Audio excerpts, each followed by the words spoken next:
I want to talk to you about my friend Charlie Crawford.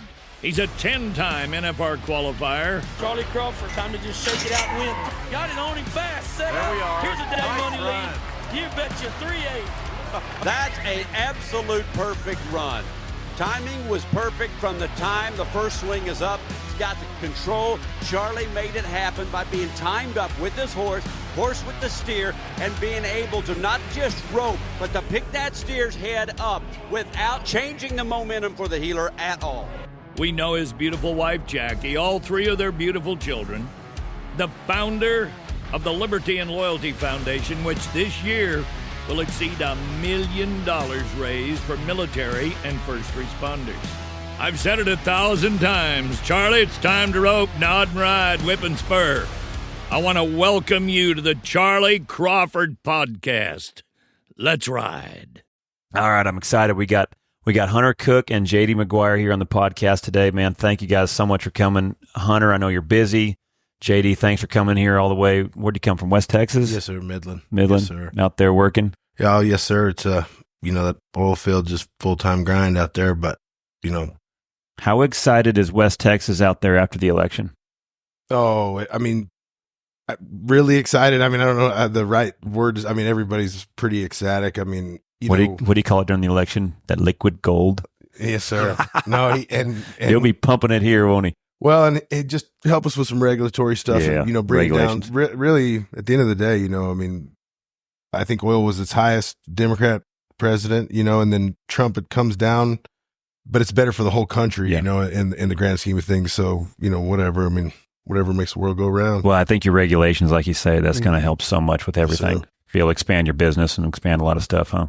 Well, and right here in America, I feel like that's kind of his motto with everything. And, I mean, that's what rodeo's about. It's whatever, all the good stuff that we love's about. Absolutely. Hunter, man, how busy is this fall?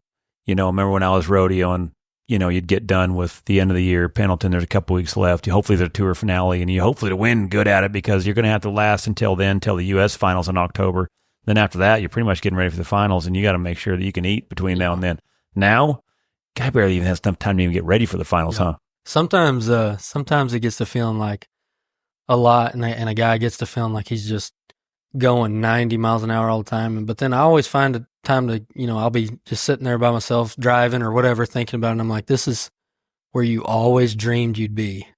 So appreciate what's going on. I had to tell myself that the other night, because I was trying to get JD and I's horses ready for the futurity. And then I'd drive to Cody's after lunch, and then I'd NFR practice, and then I'd drive back.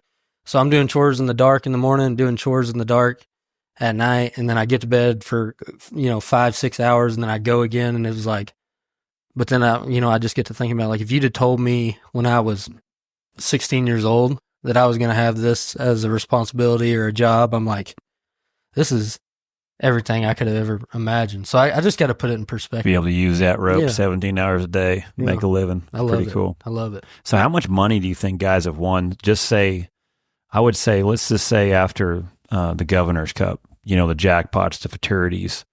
I don't even think there's much for rodeos, honestly. Well, maybe Hondo. Yeah, Hondo Rosenberg, was good. Hempstead. But Hondo, that was a pretty good juice right there. I think Paul won 60,000. 60,000 over there at Hondo. Yeah. That's rank. Yeah. That's a pretty good fall. Lick right there. That's a lick. How, what about everyone else? Was there kind of a high money winner this fall that kind of got some guys, got some heaters? Because, there was a lot of good jackpots this fall as well. I don't know. Debo watches about as much of it as I do. I think it's been pretty spread out, probably, jackpot wise. The main top 10 rodeo teams, probably. Probably. And then, the lower number stuff, specifically the Riata, I know that Tana Alcorn, she won two of those Riata ropes. I think she won 170,000. Craig. Oh, Craig Moore. Our main man. Won, Craig Moore. He's over 100. For sure, since Riata. It started at the Riata, and then he just carried it through. He's a four. He won a Kojo with Ty Daniel, our main man. Right How there. good was the Kojo this year? Oh, for the 12 and those. Well, because I watched it on that Teton network, and man, what a great way to watch it, man. That camera was so good. It was like you were there. Yeah, that part was cool. But I tell you what, guys looked tired at the end. Yeah, because most of you guys had been futurity all week and then back and forth. The guy was I tell you, you guys have used some ropes and some rubber. I feel bad calling George. I'm like, George, I need some more. I'm sorry. Yeah. Yeah. How Devo? How was the numbered ropers over there? Were they good Awesome. over there? The 12 I would was imagine awesome. everyone's going to want to awesome. go to Kojo's ropings. I would think. Bobby Joe. I mean, I think between him and Stick, Stick and Kenna. I mean, the best steers. You can just count on the best steers. Yeah. I think we got to start, like you said, we got to start giving Bobby Joe Hill and Chris Francis and Kenneth Francis more credit. The best Mexican steers everywhere, every roping, and do a good job, and everybody's got a chance to win something. There's not many people that can say they do as good of a job as they they bust their butt to make it fair, and that's hard.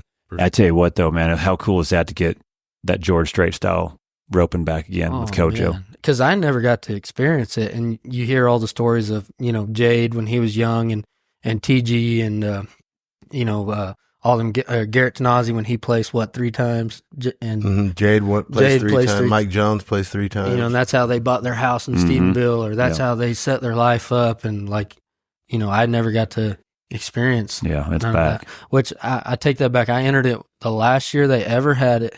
One time, I drove from Vernon, Texas to the Strait. Entered one time, me and Miles Baker. That was the only, and then our truck got broke into that night from the hotel room. So yeah, that's the only time I ever entered it. But then they quit having it. But I made the short go there one time. Me and Blake Fontenot back in the day. But that was awesome roping. But Kojo's was different. Being a 3-header and then 4. Mm-hmm. And I feel like it was more of a grind being that way for you guys, maybe and then, back, that's quite a few runs, Once it gets the dates, I think on its own, I think he's going to do a good job of putting some legs under. I think he's going to explode that roping. Yeah, going I do forward. too. How cool was that? How cool was that getting him over there at my event the other day in the NFR showdown from the military guys? That was awesome. I've been trying to get him there for I don't know how many years. I'm like, dude, just come, man. I said, I promised you, man, just come rope. I said, I'll stick you in there with the guys. And he kept thinking I was going to have him rope against the military guys. And I said, no, I'm telling you, pick whoever you want to rope with. I said, I get the NFR guys are here. They're going to be going at 4 rounds. I said, jump in and pick a partner. That's awesome. And he showed up. Too. He did a concert at Arlington the night before. That's right. And he was Snapchat. That's all it was. Yeah. And then, I got phone calls that night. Guys were rocking over there, man. They said he come in. I texted him that morning and said, well, did you make it over? He goes, oh, yeah, man. I'm freaking ready for this, man. I'm still on a high from last night. And I was kind of walking him through it. He's like, so I'm roping with the guy. I said, I'm telling you, I've been trying to tell you that. He wasn't ready for that. And I told him, I said, how fast? He's like, oh my gosh. I said, does that not take a bunch of Monday morning quarterbacks out of it when they, talk about how small and how fast that deal is? And then I heard him talking to you when you were talking to him about it. And he said something like, I'm going to set that up at my house. Yeah. He says, man, I'm going to do this in my house and freaking have a roping and barbecue and give buckles away. Man, this is fun. Yeah. And I told him, I said, in a way, how cool is that? For him to be able to go spar with the NFR guys and get away from everything and just go rope and do something that, in an NFR setup and feel what it's like in another month to be able to watch it and then pick who he wants to heel for. It was fun. It was so fun having him. No one really realizes how quick and sharp it is until you actually that setup is. There's nothing, which Chuck. I mean, there's nothing that compare. I mean, it's just the fastest thing. Yeah. I've people are like, why do you get someone to stand behind your horse in the box at the NFR? And, you got fast horses. I'm like, y'all don't understand. When Tony does that, it feels like they're 40 foot out there all of a sudden. Yeah. Yeah. It's so fast. Well, man, you guys got some horses, and I'm glad to have you guys on the podcast because this is pretty cool. We've talked to a lot of trainers. We've talked to, a lot of riders and stuff like that, a few owners and stuff like that. But to have the ropers and partnerships that you guys have is pretty cool. Where, I don't know if there's a guy that could rodeo and keep. I think it's impossible for a guy rodeo and trying to keep horses working and getting ready for futurities. And JD, you do such a good job. Train good, you ride good, and the partnership looks like it's really doing great, especially at the Gold Buckle, Crypto. Man, what a year he's having. Up and down the road, reserve world champion heel horse at the American Rope Horse Futurity, and then last week the Gold Buckle. You guys did good again. So love to hear about your guys' horses. Love to hear about last week. And how so the Gold Buckle that Driggers puts on, man, the payday looked good. It was. There's so many different ways you can win money. It looks like at his futurity. I just wanted to start out saying too, JD deserves majority of the credit on all of this. This is all, like people don't really understand how much someone that has a full-time job can put everything they have into, us being successful. And like you said, he's got a full-time job. Then he goes home and he ropes on these horses and rides them and works, 2 jobs now, because now he's trying to make sure these horses are right for me. And I call it our Midland crew. We have a lot of help. We got for sure. Cody Wheeler and Ty Daniel Holler and Lonnie. Oh yeah, and that's who JD ropes with every day, and we all the Grables. I mean, Paige and Palin, Brad, Grable. That's our Midland crew. They all rope together every day, and then we got the Stephenville crew. With me and my wife McKenna and Bo West and Connor Callahan. They help me every day, so we're just really blessed, man, with everything. It takes a team when you got this many moving parts, huh? Unbelievable. The amount of help we have that all just want us. We just want all of us to do good, so it just works. So Hunter, how did you do at the Gold Buckle, and what all horses did you take out there? So JD and I, we took. We have a 4-year-old called After Party. His registered name's Rocco. He's by Metellus Cat out of a mare called High Style Roll, which is a CD Roll mare. And then we have a horse we call Led Zeppelin, which is the Rockstar horse. He's 4 that has done really good. He's by Pepta Boonsmall out of a Aristocratic Star mare. She's by a Highbrow Cat. She's a really good mare. And then we took Crypto, which is Canterbury Charret. He's by a Canterbury Cat out of a dual ray mare named Charret. It was a really good mare. She's produced a lot. And we have a horse called TL Crash, which is by the Smart Look, which the Smart Look is out of a mare called, gosh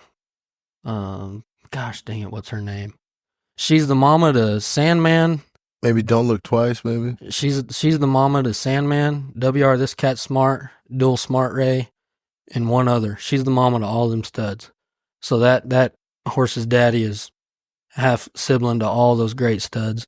And out of a mare called Miss Ruby's Playboy, I think. She's I can't remember. Some kind of play gun mare that Chad and Wayne Smith from Dickens, Texas raised. That actually, story on that horse. That horse was 2 when Wesley Thorpe bought him from Chad and Wayne Smith, and then Wesley gave him to me and to rope on him. And then his 4-year-old year, he won the 4-year-old and won 3rd in the main average at the futurity. That was 2021 or 2.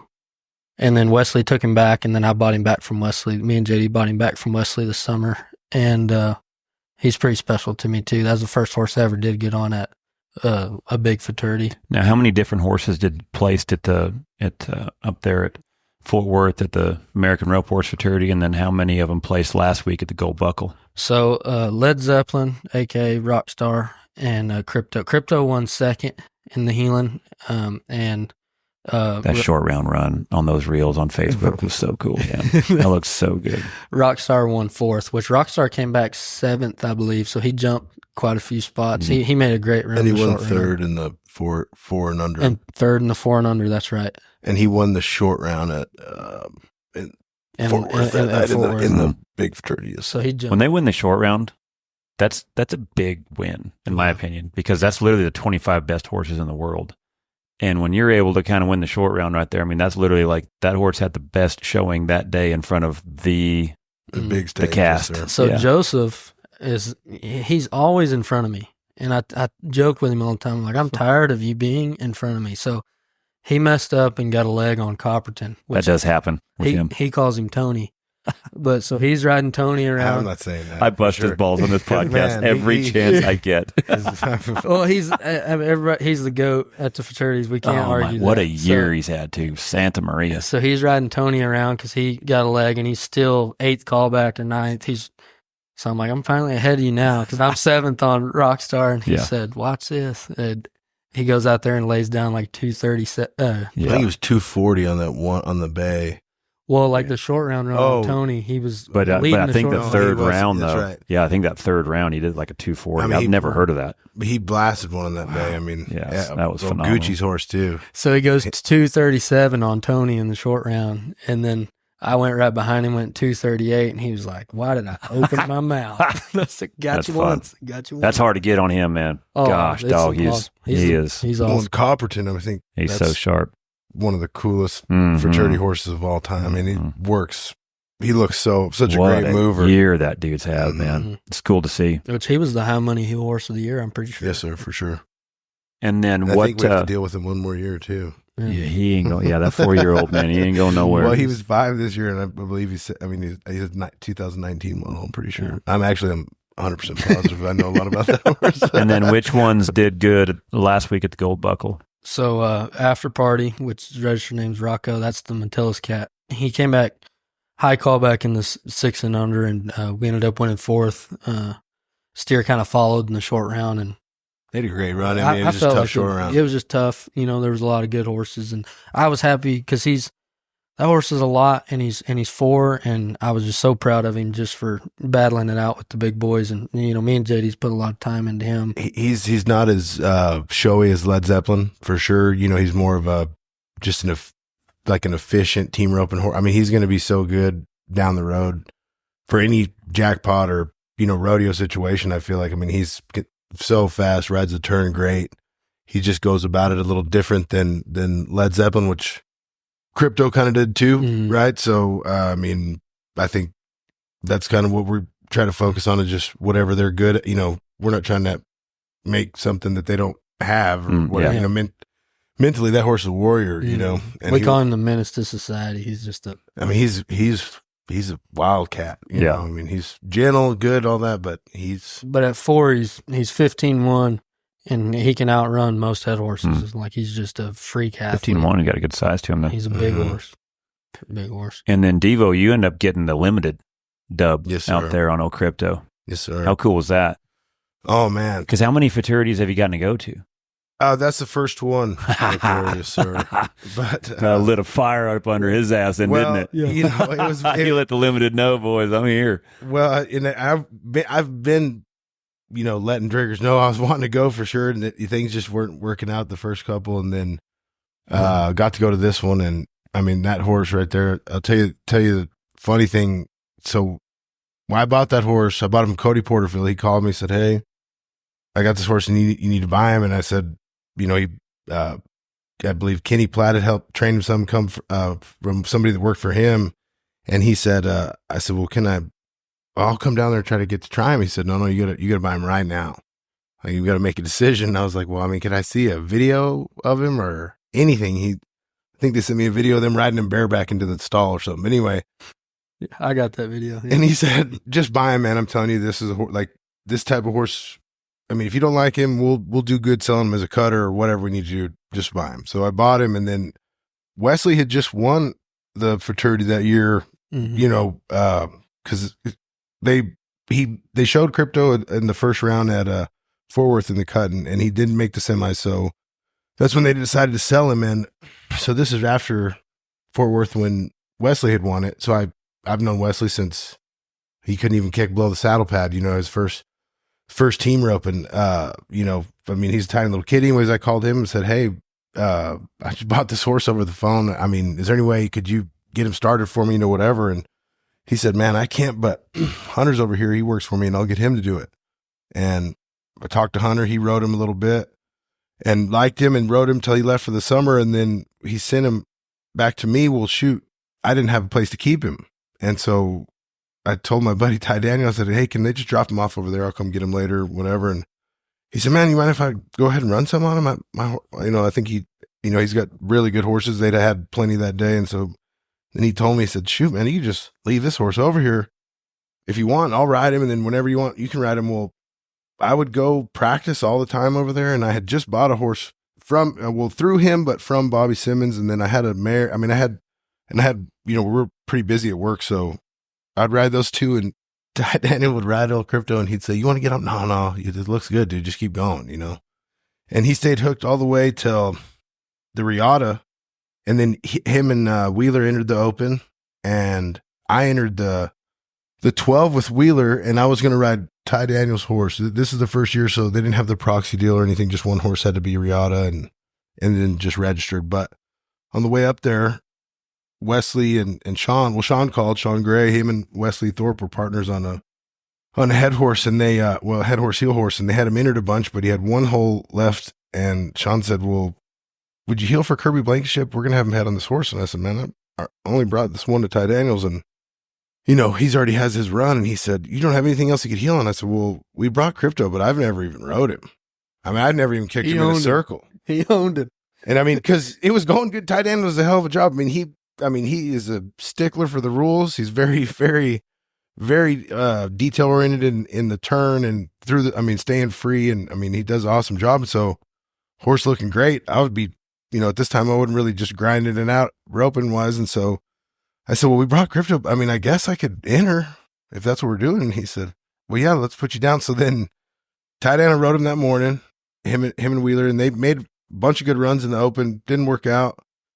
Well, then now I've got to keys the first horse. I'm up, Kirby, me and Kirby went before Cody and I did. And so I got on him, kicked him around there a few circles, and we run the first one. And I mean, we made a really good run. I think we were like, short 7 or something, drew a strong steer, and Kirby was like a straight 6-header, at the time. I mean, 9+ healers. I mean, he did a really good job serving him up, and we won it. And next thing you know, and then I get a video from JD, and it was the first, the champ, it was 40-something thousand a piece. I mean, first time I even rode him in a circle. So then go back to now, I hadn't rode that horse since last year. I took him to the World Series finals last year. And then after that, come back, we had him entered and Led Zeppelin entered. He was just 3 at the first gold buckle. So after Hunter got back from the finals, Ty Daniels and I drove down there to the Braves and left them 2 with him. And I haven't not rode Crypto since World Series finals last year until just the other day, Saturday. And I kicked him in a circle, one more time, and he won that sucker too. I mean, that's cool where he got a dub. That's cool. We got at least a win in the futurities before he aged out. For sure. And now he, his first, he was 4, and then when the last one he's 6, it's pretty. And that horse has just been a winner. I mean, he went to the fraternity and Kojo the next day. What did he do at for the end of the year at the PRCA? Did he get nominated? I didn't nominate him. Didn't nominate him. Just because split. So I had casino and crypto, and I rode them a dang near 50-50. Right. And I just know whoever rides one horse all year always gets it. Yeah. And winning third would be cool, but I'd like to go this year and Lord willing, go and win it on him this year. And then how much did your horses win out there at the Gold Buckle? Because the Gold Buckle, man, you look at the payouts, some things, if they're incentive and breeding, there's a lot of different ways you can make some money on that. Well, and they break Close it up 30, so good. Yes, sir. It's about 30. 30. That's pretty good. And our 2 best horses, Crypto, besides what JD won on Crypto, as far as my end goes, Elzay and Rockstar and Crypto, we didn't have any luck on them either, with me riding them. So day money, that's it really. Without our best 2 horses, I was, Caleb and Shane and Cole, and they've done such a great job. And I cannot wait for this futurity to grow because, me and JD's, we study it and we look at it a lot. And, for the amount of horses and, they're on the smaller end of the fraternities right now, but the effort they put in and the cattle they bring, and just from the way the video and how they go. It was on the Cowboy Channel. Them guys try so hard, and then the money you could win with 50 something head entered. I don't know any other fraternity you can go to win that money. What do you feel like is some of the difference between roping at the fraternities and rodeoing? Like riding style, what's kind of the difference, because you'd say jackpotting, but golly, some of the jackpotting anymore is almost the same as rodeo. There ain't much difference in a lot of different ways, but is there a different way you ride? Is there a different corner you ride? No. What is kind of the difference you feel like between the two? So it's, for me, and I'm going to sound really ignorant talking like this, but for me, the horses, when I do my best job, I just try to complete the course on them, just like if I was at a roping. Because I feel like if I have a good horse and I'm not hiding anything, if I make the run I'm supposed to make on him 4 times, he's going to do good, and which me and JD's broke it down a lot. There's been times we've tried a lot of stuff, like we, to be completely honest with you, we had a game plan for Fort Worth that we were going to have a little more space and a little more momentum. And we were going to try to, because, most of the judging's horse show judging at Fort Worth. And we were going to try to have a little more momentum and get a little more slide. And we had that game plan, and I prepared that way, and I prepared the horses that way. And then I see a couple runs, and I see some guys throw right there in the turn. And specifically Joseph and Copperton. Joseph and Copperton go. Don't forget Driggers. Well, no, Driggers threw fast. Everybody's throwing fast, but when they scored the first one in the first round, so that steer checked off, and Joseph heeled him down, and they were 230, whatever. Yeah. And they were 5. it was a run. It was a real life run, and then it was like, that's what. Hunter and I break it down basically a lot. The same thing then. Yeah. He's like, what do you think? I was like, man, I don't know. It looks like they like that. So that's the way we went the rest of the time. And then our horses did. And then like at the Gold Buckle this week, I try to just use as much common sense as I can. I'll watch 50 something horses go, and I'll pay attention as best I can without messing up what I'm trying to get ready for. And I'll see what's scoring good and see what's not. And I kind of try to base it off that. But for the most part, good horses are going to let you win. Just catching on a good horse looks good. You don't get to watch 50 before Led Zeppelin goes because he's always in the single. Yeah, we're going to have to talk to some people about it. No matter what fraternity we enter, Led Zeppelin, Rockstar, one of our favorite horses ever. He's in the first 10 every. But he does great. He does that. He don't have. He's I don't know. Showy horse. That's funny. Whether it's Jays or Driggers, we're always in the first 10 on him. Zank probably wouldn't do that to us, I bet. No. His card doesn't hit. Well, his card never hits. His card hits terrible. Yeah. He gets popped. And he can't go to Zank's either because he's a Pepto, so I don't see that also. JD, what do you feel like the difference between what this fraternity felt like and some of the jackpots you go to? That's what I think all of these fraternities are doing so great is really push the better horses all the way down. You see it all the way down now. These kids ride so much better these days. It used to be just wild kids that could really handle a rope and they could just come with it from wherever. But now, these kids are just way more showmanship across the board, all the way down. And then that being said, I think, at the end of the day, what Hunter's doing and the way he's wanting to go about it is the way that, is like a goal that I would want to get to that point. Right. But business, if you're roping for a living or you're roping for fun, there's different ways to go about it. So for me, sometimes, I get to roping for fun in some situations, and in other situations it's, big jackpots, you got to go. But at the end of the day, if you're trying to be, keep them out in front of you and be there, perfect spot on the first available. I think everybody wants to do that, but for me, I can go on some of these younger horses in the 12 and 11, I can hang back and keep everything, I can really get them some solid reps and let them, draw some blood, kind of get some money before they have to go. What, who do you have helping you at the fraternity? Snow. See, to me, that's where it's, when you're going to numbered ropings and then you got that assassin up there just freaking murdering horns and just freaking putting the feet right there under you. You know what I mean? Like, how fun is that shit? The other night, that was the most fun I'd ever had roping. I had almost as much fun one time.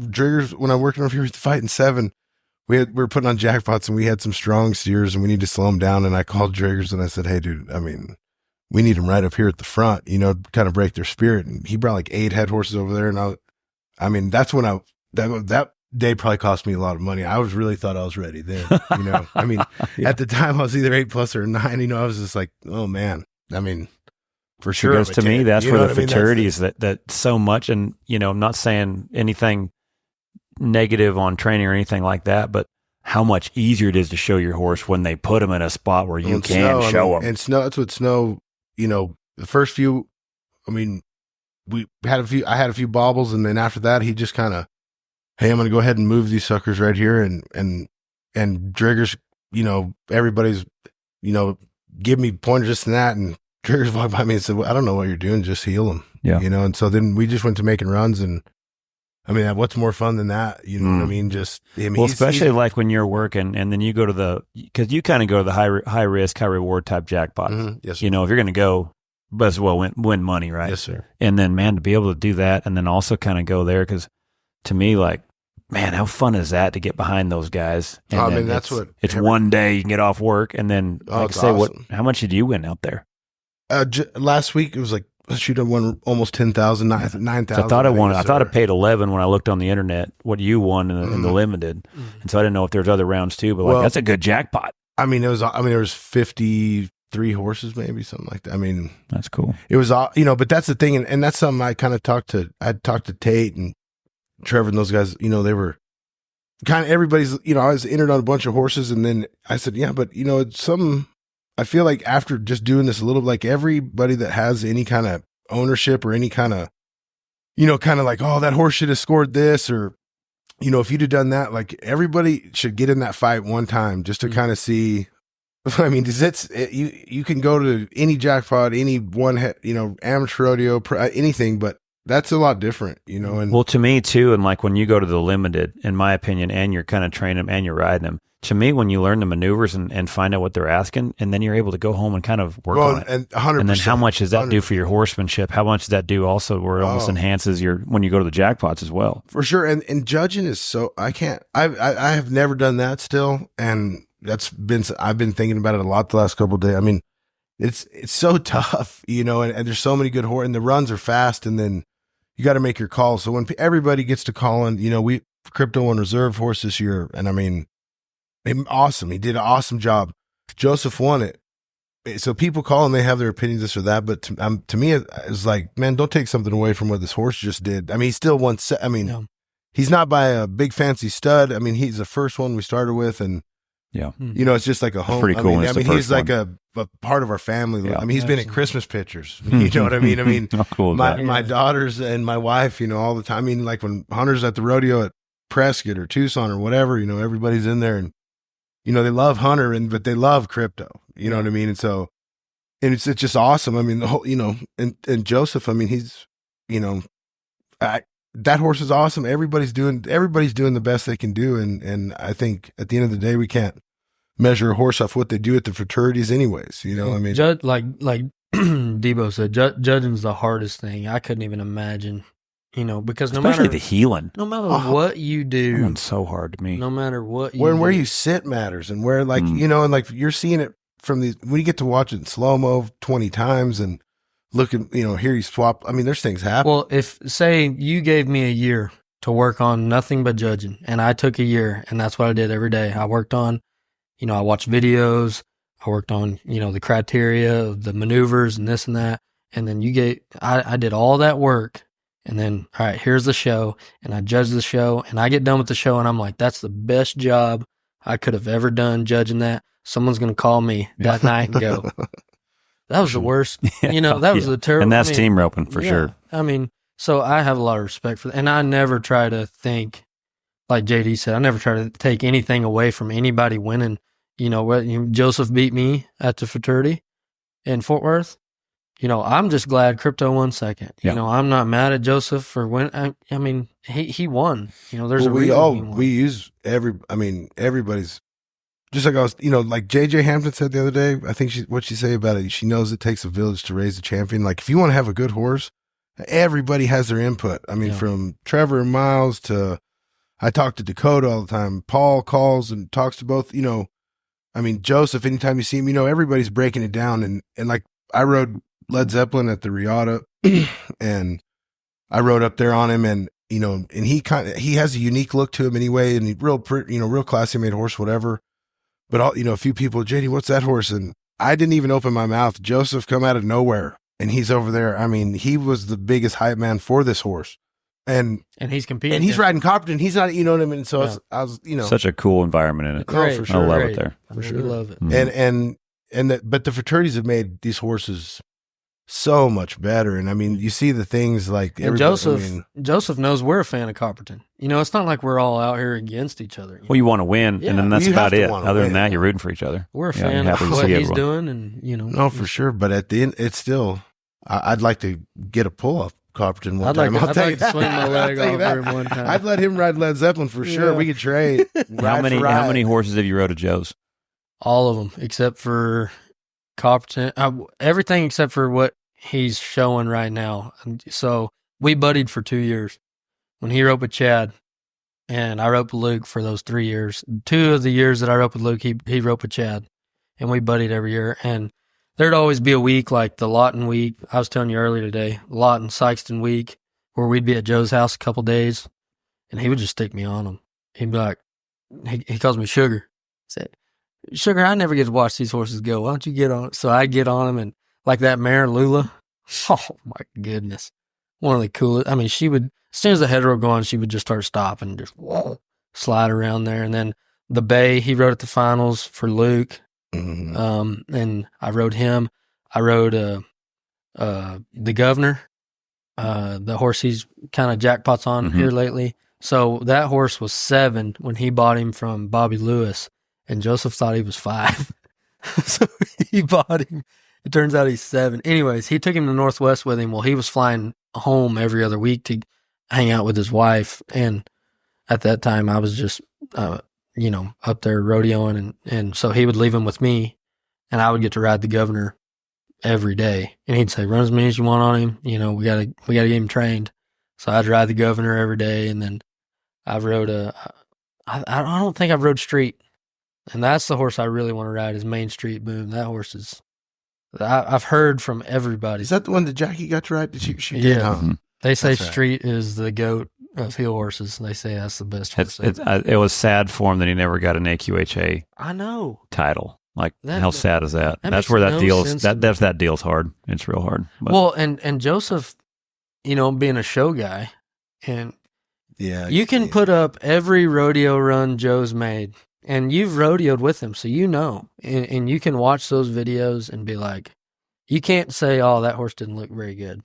no, No, very rarely. he can hit one in the back of the ass so bad and have to dally to get his rope out, but that horse And be still like, looks "Man, good. that horse right. looks sweet." That horse looks sweet, man. That's what I go. I go for the same training method sometimes. There's got to be a just- bunch of haters out there for him to never have won heel horse of the year.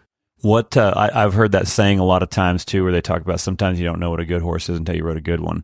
So like when you've gotten on his and like feel that badass, like what did it train did it rehash a little bit of your training program when you started feeling that? So like when I was, which a lot And also what is it too that you felt? Like how did it feel so good?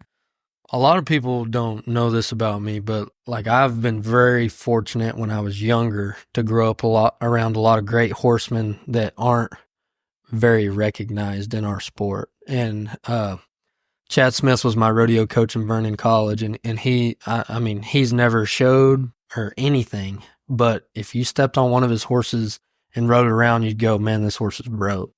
And he starts them all, and he ropes on. Well, so he's my rodeo coach. So when I get to college, I'm a 5. I go to college for 3 semesters, and when I leave, I'm a 9. And I roped with him every day.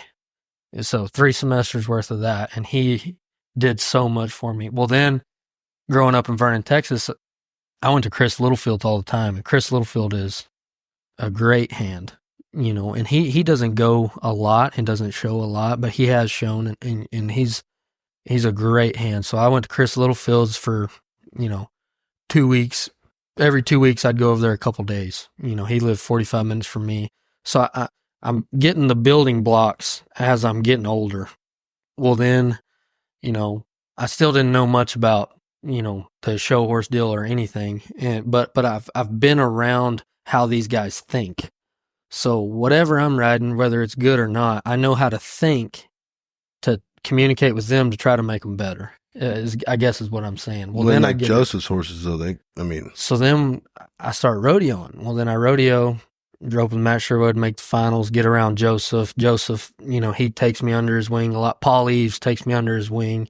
These guys that I've always looked up to that, I'd go over to Paul and I'd just work the chute for a couple weeks. I'd just go watch him all day long. Well, then he starts letting me rope. Well, then I've been watching him. Now I'm roping. Well, then Joseph starts taking me in. Well, then Joseph starts letting me ride his horses. And when I felt Joseph's horses, I was like, whoa, there is a whole nother level that I've never even, because one thing that people don't realize is Joseph's horses can think and react to a steer just as good as a human can. And everyone micromanages heel horses. Everyone teaches a hill horse 3 to 4 step process. I'm going to hold you. I'm going to tell you when to go in. I'm going to set up my shot. I'm going to tell you when to stop. Joseph's horses can leave the box, watch the steer, pay attention to the steer, read the steer, and then he knows when you're wanting to throw, and he's going to react to that. And that was the level that was like full tilt. Turn the knob. Here we go. This is what a real, and you know, people can say whatever they want, but that was just a feeling that I've never felt before. And at that point, I'd rode what I thought was good horses. You know, I had owned Garfield by then, and Garfield was, you know, he won 3rd or 2nd for Horse of the Year that year. And I thought I knew what a good hill horse was. And then when I rode his, I was like, oh, you mean these things can think like us? Well, I tell you, too, is another thing that's so cool about Joe, too, is that how open he is with his knowledge. Oh, Just he taught me something the other day just open. I'd anything. never known before. And he told me something about Bama the other day that made a lot of sense, and I was like, man, that's just a very unique way of thinking about it. And I can think, you know, Joseph, I can remember, so I was working a little bit with helping Larry D and Jackie and them a little bit, and they were riding where old T-Boy come from, Freedom, Oklahoma, up there, Dennis Schroeder. I went up there and rode some horses for like a week, and then I was going to go to the horse show over there. And you know, I'd been around him a little bit with Sean Darnell, and you know, who's a phenomenal horseman, you know, but anyways, I get up there. Well, this dang Joseph is a kid. At the time, Bobby, his main man was still Tommy, you know, but Joseph was just a young kid that had raw talent, and he'd spot him out there kind of a little bit far maybe at first.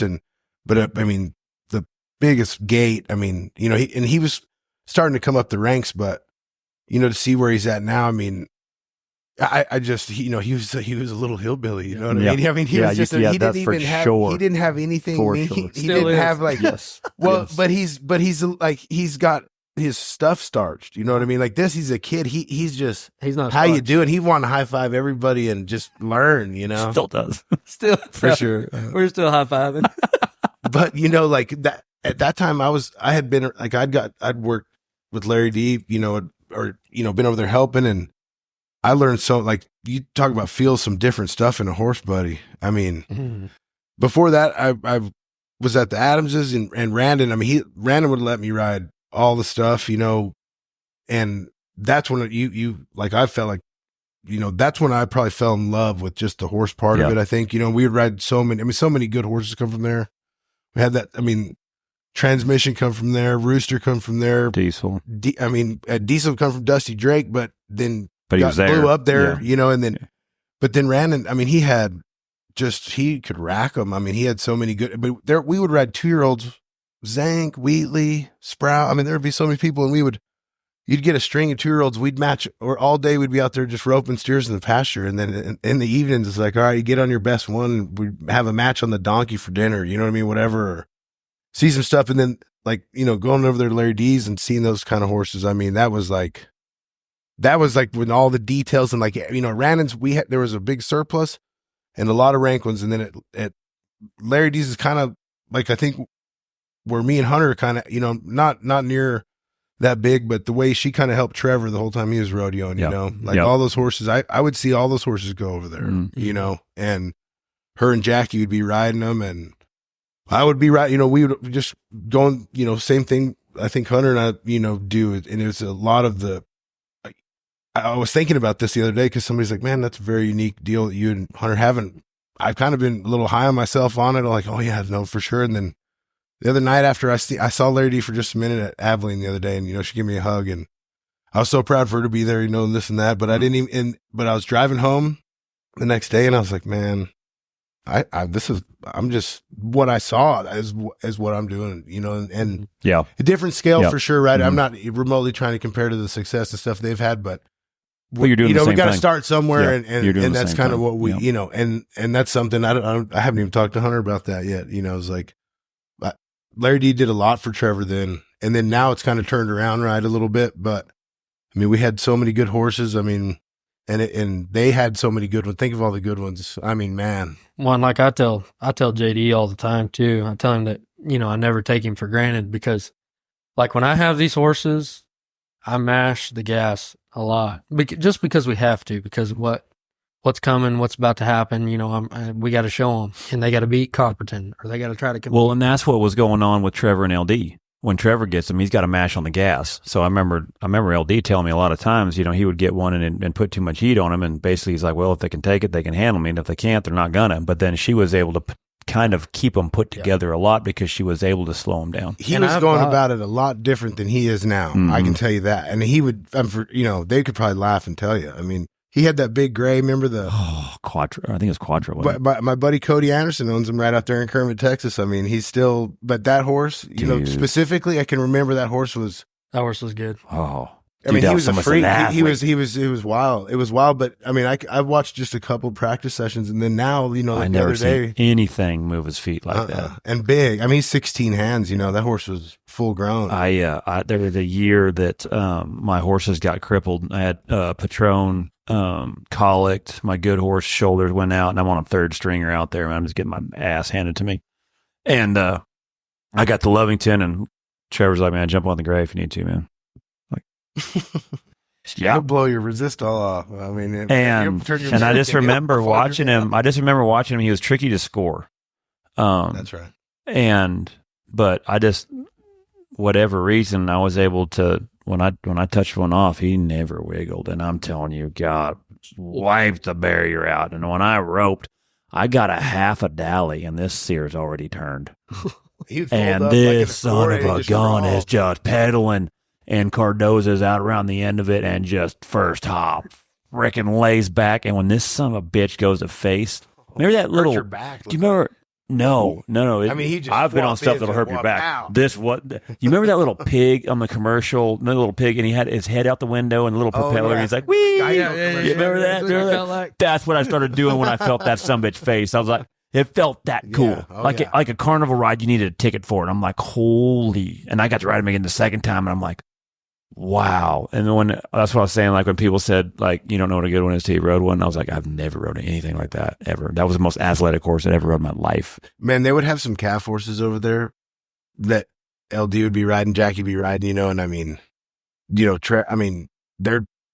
Larry D and Trevor partners on them, whatever their deal was, or they're helping him this and that. And man, I mean, from Texaco which Texaco is he would come in and out. I feel like when I seen him, he'd already been through all the motions. He might just come here and there just to get him freed up, whatever they were doing, And then the head horses, man, those two girls had, at that time, they didn't have all the pro rodeos and stuff they could go to. So like the biggest things for them were team ropings, And I mean, that's like, I roped with Larry D at amateur rodeos. I mean, and I mean, she turned him so back. I mean, that lady, you could learn a lot of, people have no idea. Well, it's like so most of these horses Debo's bought when they were 2, at the oldest 3. We've bought one that was 4, but most of them has been 2 and 3. And then I bought 2 horses last year, 2 years ago, that were freaks of nature. Last year than this year. I mean, freaks of nature. And I've wanted, all of them are at JD's, but same deal, like, when I get them back, like say for instance, I've been riding Led Zeppelin and After Party and all these horses all winter, and then when I send them, when I go to leave, Debo takes them, and then when I get them back, they are so confident and willing and so much better. Like people want to give, the credit to whoever's showing them or whatever, but like JD does such a great job at them just knowing. And the 2 horses I bought a gray from, I bought a gray from Colby Payne. It was a freak, a super nice horse. And I bought a sorrel from Jeremy Bueller. It was a super nice horse. And I went to riding them, and they started getting hot. Like, they were good horses. I mean, they were great when I got them. It's nothing that anyone did. But, for what I do, which you understand it too, Chuck, and you understand it too, Debo, like, for what I do, they can't screw me. And if they do, it costs me rent money, whatever the case may be. So I'm not hard on them, but I keep my thumb on them. If you step out of line, you just cost me from winning the roping. So I kind of ride them with that mentality. I don't whip on them or beat on them or nothing, but I try to make them perfect. Yeah. Well, and it's just Hunter's he rides very aggressive. His position, I feel like, is just The old man Like that taught me how to aggressive. rope, he used to tell me I have electricity in my hands. He said, you have electricity. Well, to me, it almost lets them kind of know is like, all right, this is how I'm going to ride. This is how I ride Yeah. to make money. Yeah. And if this horse can either at the mentality level to handle it, or he's not, or maybe he needs to back down. In So a way. I that got, sound about right? Yeah. So I got bummed out at these 2 horses, and I was like, man, Debo, I don't know. I've gone off the wrong way. They're not doing what I want. So I just forget about them, right? And I give them to JD, and JD's had them for damn near a year, close to it. One of them maybe more than the gray, maybe more than a I year. just got him in March, and then Ray-Bans. I was just like 6 months. So he brings them to the house the other day. He's roping with me. He's entered at one of these ropings up here at 377. He's like, run a couple on this horse. And I'm like, nope, I don't want to. He said, come on, run some on this horse. And I mean, I feel like I could have made the NFR on him. You know, I run 3 steers, and he's like the best horse I've ever, you know, and that's something that all of this success we're having is nothing without him. So how did your guys' partnership start? With the Wesley Thorpe deal. You know, this guy, JD texted me. Yeah, that's right. He texted me out of the blue, and I'm working for Thorpe. So How long ago was this? 2 years ago. Well, yeah, 21? he is about to turn forward, so he's about to turn 3 years ago then, right? So 3 years ago. So I'm working for Thorpe. I had a trailer house on 108. Me and Luke start roping. We don't make the NFR. So I'm broke, right? So Thorpe's like, sell your house. I have a house in town. You can work for me, and I'll make you some money. He said, keep that money you get for selling your house. I'll help. So shout out to Thorpe he's done wonders for me. So me and Luke don't make the NFR. It's rough. I go to work for Thorpe, and Thorpe, I think I counted one day, there was 27 heel horses over there. Healer's dream right there. Isn't it? Oh, yeah. And he's like, take them all to Luke's every day in practice. I don't care. I had a 7-horse trailer. I'd load them up, and I'd go to Luke's every day and rope and come back, whatever. So Thorpe says, hey, I got a good friend of mine from West Texas. He said, he wants to send you this horse. He said, he's a good dude, you know, tells me the whole deal. And I'm like, yeah, I'll ride him. So JD texts me, he says, hey, I bought this horse, whatever. So he shows up, and I mean, this horse is beautiful. Just, you could tell he's been in a show barn. Just beautiful, long tail, the whole deal. But he's never been roped on, so I ride him. Me and JD had only texted, and while I was riding this horse, me and JD didn't talk very much. Not like we do now. I mean, me and JD talk every day, all day now. But like at that point in time, we didn't talk hardly any. I'm riding this horse, and it took me about 2 weeks to rope break him. And that's not over exaggerating. I was thinking this horse is going to be rough. When you pick up your rope, he would run off. I told Thorpe it was like trying to rope on a mountain lion. It was hard. But then when I started roping steers, this horse was great from day one. When I say great, I mean, I truly believe he was great from day one. And then I rode him all the way until May or June, probably. Huh, Debo? Yeah, until you left for Reno. Yeah, I left to go to Reno, and then I sent him back. And, you know, I wanted to, you know, I thought that horse was good, but at that time, I didn't know what good was. Like, I knew he was good, but I didn't know he was what he is now. You know, I thought that was a cool, good horse. And then Ty Daniel and JD kept after him, and then we came back, and the next year I didn't show him or nothing, but then the next year, his 5-year-old year, so his 4-year-old year, JD did good on him, but JD kept him the whole time.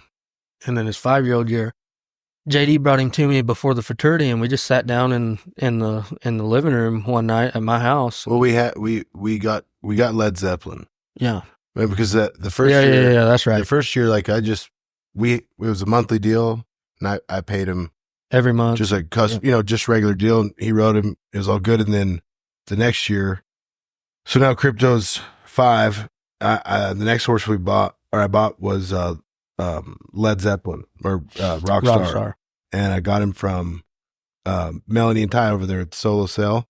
He was 2. He was the own son of Pepto, and I always wanted one my whole life, and it just worked out, right? And then so Dakin already he rode him for 3 months. They were 2-handing him, you know. He was a stud still, and they were cow horsing him, and they were, you know. I'd said, man, let's go ahead and cut him, and then just ride him 1-handed for us for like 3 months, because the 2-hand stuff's not doing us any good, you know. And then he got him, and him and I had gotten a little closer. We'd kind of talk, you know. I think you were going to do a landscaping. I mean, he kind of you know, I was trying to make money, and he knew I was, you know, out there in oil and gas, and kind of, you know, just maybe more bit. I mean, I think maybe just for, as far as Hunter's rodeo education, he's like, this guy knows, he's a businessman. I mean, I was at the time I'd said something to him about equity before that. And, and I was like, man, anytime you can get equity, like your salary, you're not going to, nobody's going to get rich no matter what. So the way I would look at it as a rodeo guy, it's kind of like that salary, they're not going to get rich. The jackpot and the clinics, that's how you're going to, make money, get bigger in life. And anyways, I bought Led Zeppelin. He wrote him maybe like a month, maybe like 2 months. And I called him and I was like, hey, dude, I need to pay you. And he's like, I've been thinking about this a lot, and man, I really like these horses you've bought. And he said, you think instead of me taking some money on this one, what if we did something where we were talking? And it was funny because at the time I think he's like, and he kept I said, you mean equity? He said, yeah, equity. And I said, yes. I'm green. So I was like, man, I kind of giggled like that. And I was like, man, let me think about, I didn't really know him all that well. I mean, I'd met him at Andrews, at the West, that roping the Trey Paul and sticking them have that Tuesday or Monday, whatever it is, before the Super Tuesday deal. And I think, did you win it that year? Maybe win second, something. I can't remember. And it was the first time I met him. I give him the first check, for riding crypto, whatever. Well, so then he tells me this like a year later, and you know how it is, dude. I mean, being part of, like, you don't want to just get down in there in the fight with anybody, like a business perspective, right? I mean, anything like that. So I was thinking of, different ways to kind of structure it and whatever. But in the meantime, I'd seen a horse that, a Rainer, and he was in Whitesboro. Jonathan Baruch. Yeah. And I mean, a heck of a horse. And I think you weren't even roping with, you're still roping with Luke, but you were like, I mean, you were hot shot and you were just trying to make some dough, and you went up there to get Annie. Yeah. And I called him, and he just happened to be going, and I'd just seen this horse. He's in Whitesboro, and I called him, and I said, what are you doing? He said, man, I'm headed up here to Whitesboro to pick up Annie. And I was like, man, that's great. Well, if you're up there, go check this horse out. And he went to go look at this horse, and I said, man, if he's good, if you think we need him, we'll buy him. And he gets there, gets on him, calls me, love the horse, have to have him. Let's get him. Well, the horse is whatever price, and so I already know, I've already talked to this guy, this is the price, whatever. Well, then the dude, I called the guy, I'm like, yeah, so, we're going to take him. And he said, okay, that'll be, and it was less than what him and I just talked about. And I was like, and he's from Israel, super nice guy. I mean, he's talking and I mean, for him, they train high end horse, so this is he's just talking to me, and I'm like, no, wait a minute. But a minute ago it was this, and then now it's this. And he said, no, for sure. He said, but in the way our world works, we get 10% commission. So I'm giving your trainer 5%. That's where I had that number figured out. And I was like, yes or no, I'm aware of that business end of it. He said, but your guy won't take it. And I was like, well, in the meantime, Hunter's done call me like 10 times. And I said, okay, well, I'll wire, whatever. So what's the amount, and we get it all worked out. And then I call Hunter back. He said, hey, did that guy call you?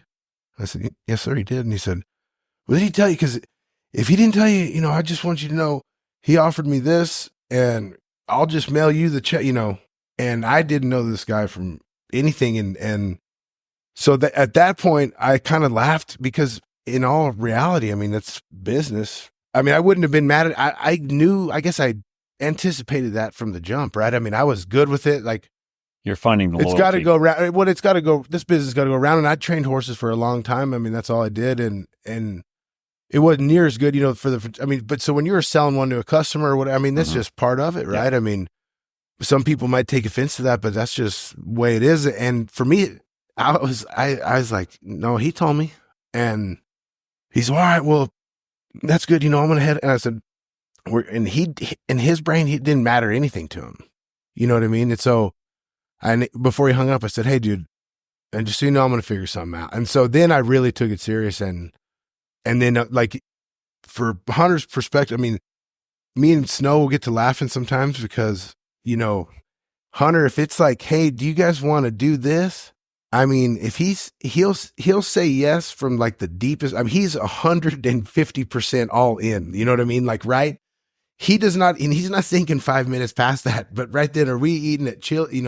Oh no, this is a short round. We've had a few like, he's just all in, like, and so, and I kind of get all, I'm kind of get my hopes, there's been times in the past I got my hopes up and stuff and be all in. And then, I was kind of in the opposite end of it. Right. And, you get let down or, this or that happen. And man, but when he did that, I was just like, man, this guy's solid. I mean, I could be partners with this guy. Yeah. And now, we're, our Best families friends, are man. so tight. My little girls love his wife. You know what I mean? McKenna's just as important. Her and Lindsay, they have to deal with all of our wild investments. Because we're all in on this deal, and so then there's a lot of like so much fun when you can get partners with someone to where you almost feel like the other one's trying to outdo you on the positive way. Yes, sir. Garrett Jess, he's one of my best friends. When him and I were buddies at times, it would be almost a race to see who's going to pay first. For sure. And when you're around someone like that, like the guard comes down. Yeah. And because we've also been around guys too where you always had to watch out because they're trying to, well, and that's just because it's scarcity out here with a lot of guys. A lot of guys don't know where the next paycheck, stuff. And so, but to get around somebody that you're like, oh, okay. We're both on the same team. Yes, sir. And then at that point, it's like, I was excited to get to put my money and focus and time in on something, and he's doing the same. And and then we've had so many chances to evolve through this process. Like we thought it was going to take X amount of years. We're going to give us X amount of time. And then the first 2 horses we bought have done like pound for pound. They've won an awesome amount of just where they bid. I think I won right at 100, maybe a little over 100 on crypto before he ever went to a rope horse return. You know what I mean? Like it's crazy. And then now, we've out of all the horses we bought, we've sold 1 and we've traded 1. 2. Because that was our deal, is like we wanted to be the Caleb Driggers of heel horses. I went to Driggers' house one time right after Austin's roping one year, and when I lived in Stephenville, this is where all the best guys lived, right? But I left and in whatever year, 2010, 11, I can't remember, but I left. Well, then when I came back, it was kind of like Never Land when I lived here. You know what I mean? Like nobody grew up. It was just, partying and roping. You rope and you do this and that. But so I went to that rope and I had to take something to Jurger's house because Ty Daniel and Lonnie roping over there. I went over there and I could not believe this guy is a professional team roper. He's not joking. That 8-horse Prefert, full of really good head horses, not decent, you know what I mean? And then horses saddled here, guys moving there, working the flag, steer. It was like, I'd been to Trevor's and Larry D, so I'd seen professionalism, right? But not from not from the guys that were doing it back then.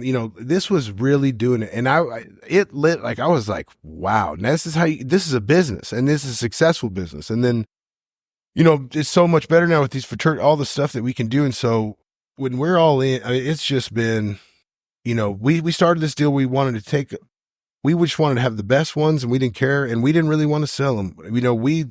I love all the horse sales and fraternity stuff, but we weren't going to push them. We were just going to make the best horses, and we wanted to ride them when they were 12. Yeah.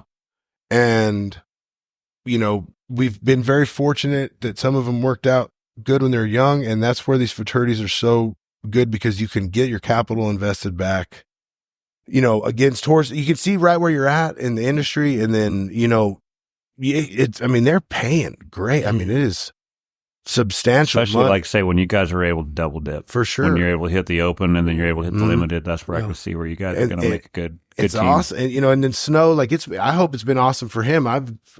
We drag him down here with we all try to, Snow's getting his amount, and every time I try to do a little better than what we think it's going to be, and got to do good for Hunter because he's riding him, and he can't be doing this just for the gain at the end, while we're going. And then what's left, and we've been able to buy a few horses kind of on the it's been very fortunate. So how are you guys kind of replenishing the herd? Are you guys breeding them? Are you finding them? Like how are you guys looking for this? And also, is there kind of a certain breed that you're starting to find that you're liking that's kind of fitting your guys' program, or are you kind of still mad science in that a little bit? You know, we've been buying.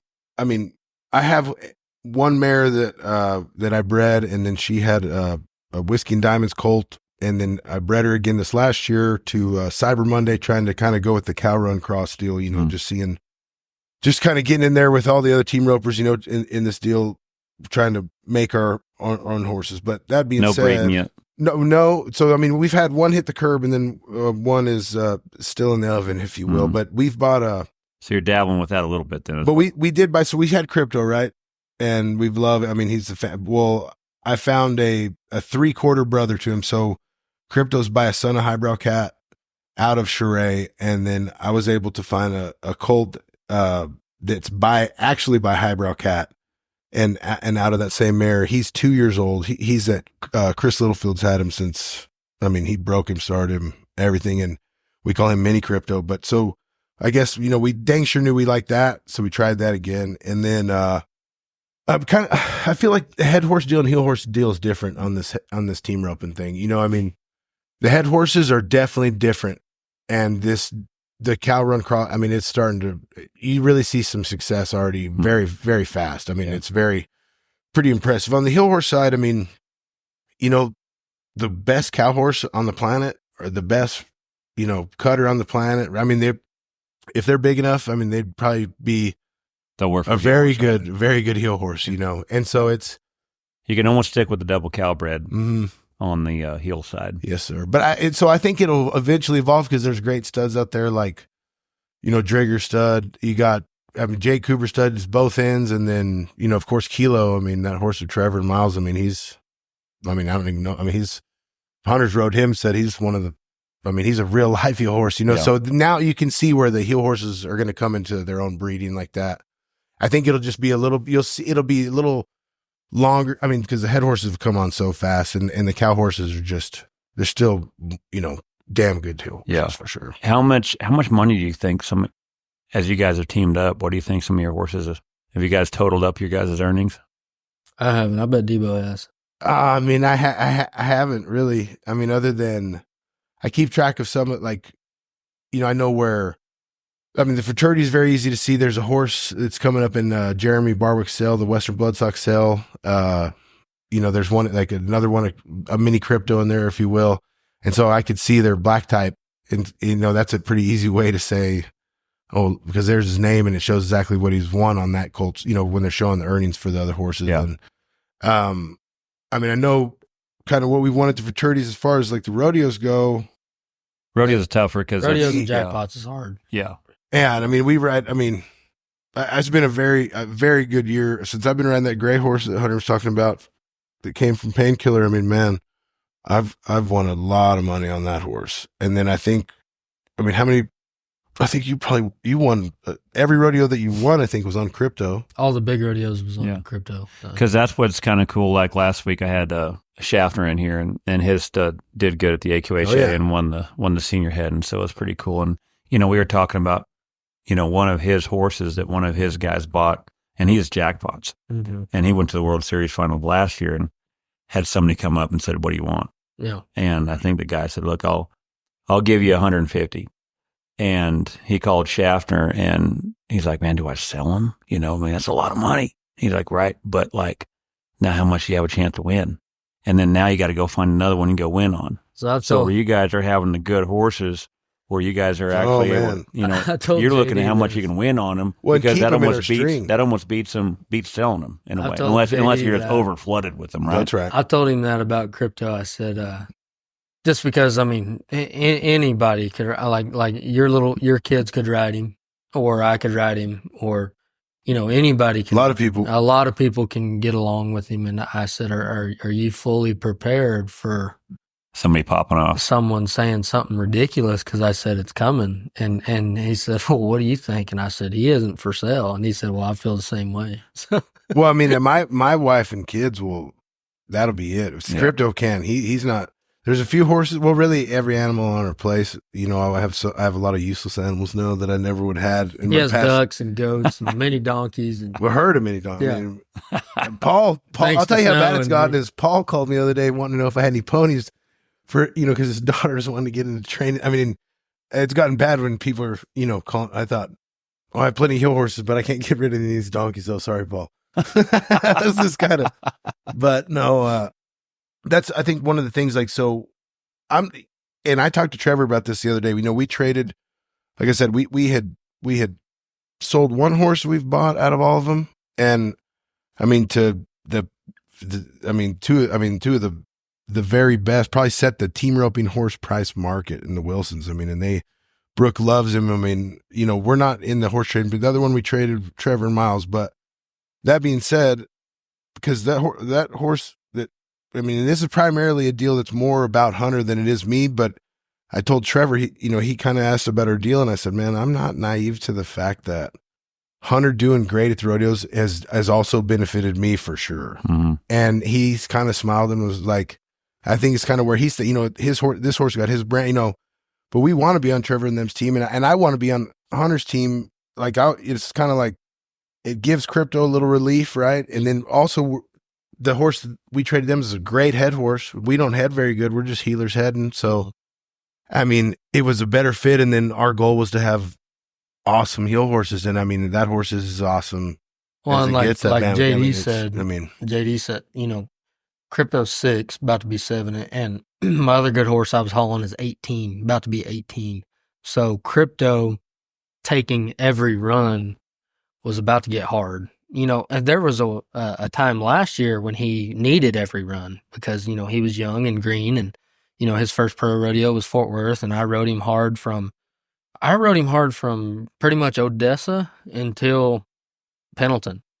You know, and in a sense, it made him better, I think. I mean, JD rode him. Oh, he was 100%. But now he's to the point where, you know, he deserves to get rode twice a week and then go to the good ropings or good rodeos. And that Bama cat that we got from Trevor now is going to pull that relief away from him.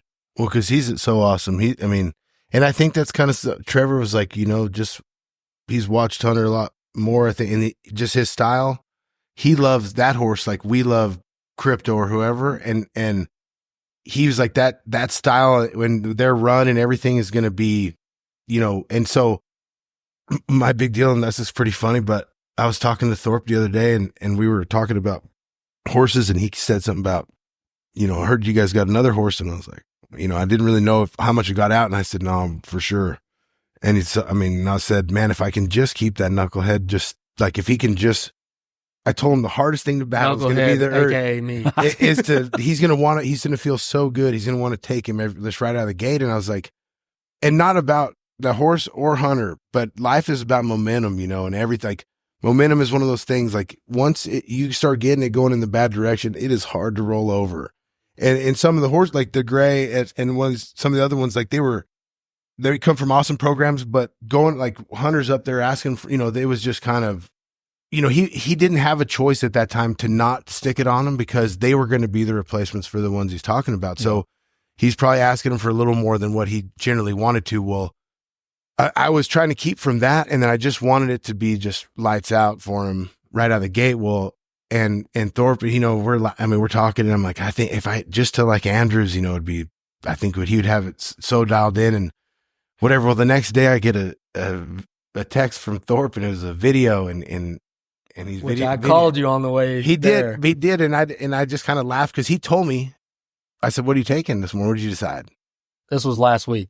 He said, "Well, you're gonna be mad, but I'm gonna take a Bam over here." And it was an NFR jackpot, 5-header. Who'd you say put it on? Kilgus, Zach Kilgus, and it was all the 20 teams, and I was like, you know. I mean, literally yesterday. We had a plan. Literally yesterday.